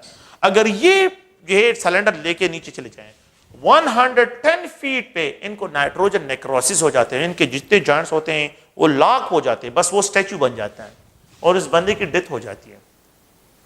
अगर ये 21% ऑक्सीजन के साथ चला जाए, लेट्स सपोज यहां पे 21% ऑक्सीजन हो, ज्यादा ऑक्सीजन हो, oxygen is only harmful for the human in water, water में ये हार्मफुल है, तो उसके बॉडी में इतना ज्यादा ऑक्सीजन, ब्लड में इतना ज्यादा जो है एब्जॉर्ब हो जाता है, मतलब ये कि डिसॉल्व हो जाता है कि इसकी वजह से जो है उसको डेजीनेस आ जाता है और 150 फीट पे जो है उसकी डेथ हो जाती है। अगर वो नीचे चला जाए पानी के अंदर तो वो उसकी डेथ हो जाती है। इसलिए क्या करते हैं, 4% ऑक्सीजन जिंदा रहने के लिए होता है और बाकी 96% इसमें हीलियम होता है। तो ये जो है स्कूबा डाइवर जो होते हैं जब चले जाते हैं वो नीचे बाहर आ जाते हैं। इन लोगों को ये तो जिंदा तो बच जाते हैं, लेकिन इनके साथ क्या हो जाता है, डोनाल्ड डक इफेक्ट इनको होता है। डोनाल्ड डक इफेक्ट, इनको डोनाल्ड डक इफेक्ट होते हैं। तो वो डोनाल्ड डक जिस तरह क्वैं क्वैं करता है ना, तो ये लोग भी इस तरह क्वैं क्वैं करते हैं, क्योंकि ये साउंड जो होता है आप लोगों ने पढ़ा होगा कि जो साउंड होता है तो वोकल कॉर्ड के इर्द गिर्द जो गैसेज होते हैं ना, तो उन जो है वो ड्रम के साथ इनफैक्ट जो है कनेक्ट करते हैं, रेजोनेंस के जरिए साउंड प्रोड्यूस करते हैं। तो ये जो डोनाल्ड डक का इफेक्ट होता है, तो ये जो हीलियम होता है वो साउंड को जो है वोकल कॉर्ड को इफेक्ट करता है। तो इसलिए ये लोग जो है वो डोनाल्ड डक की तरह जो है क्वैं क्वैं करते हैं, तो डोनाल्ड डक इफेक्ट इन लोगों को हो जाता है, सिर्फ प्रोलॉन्ग इफेक्ट है।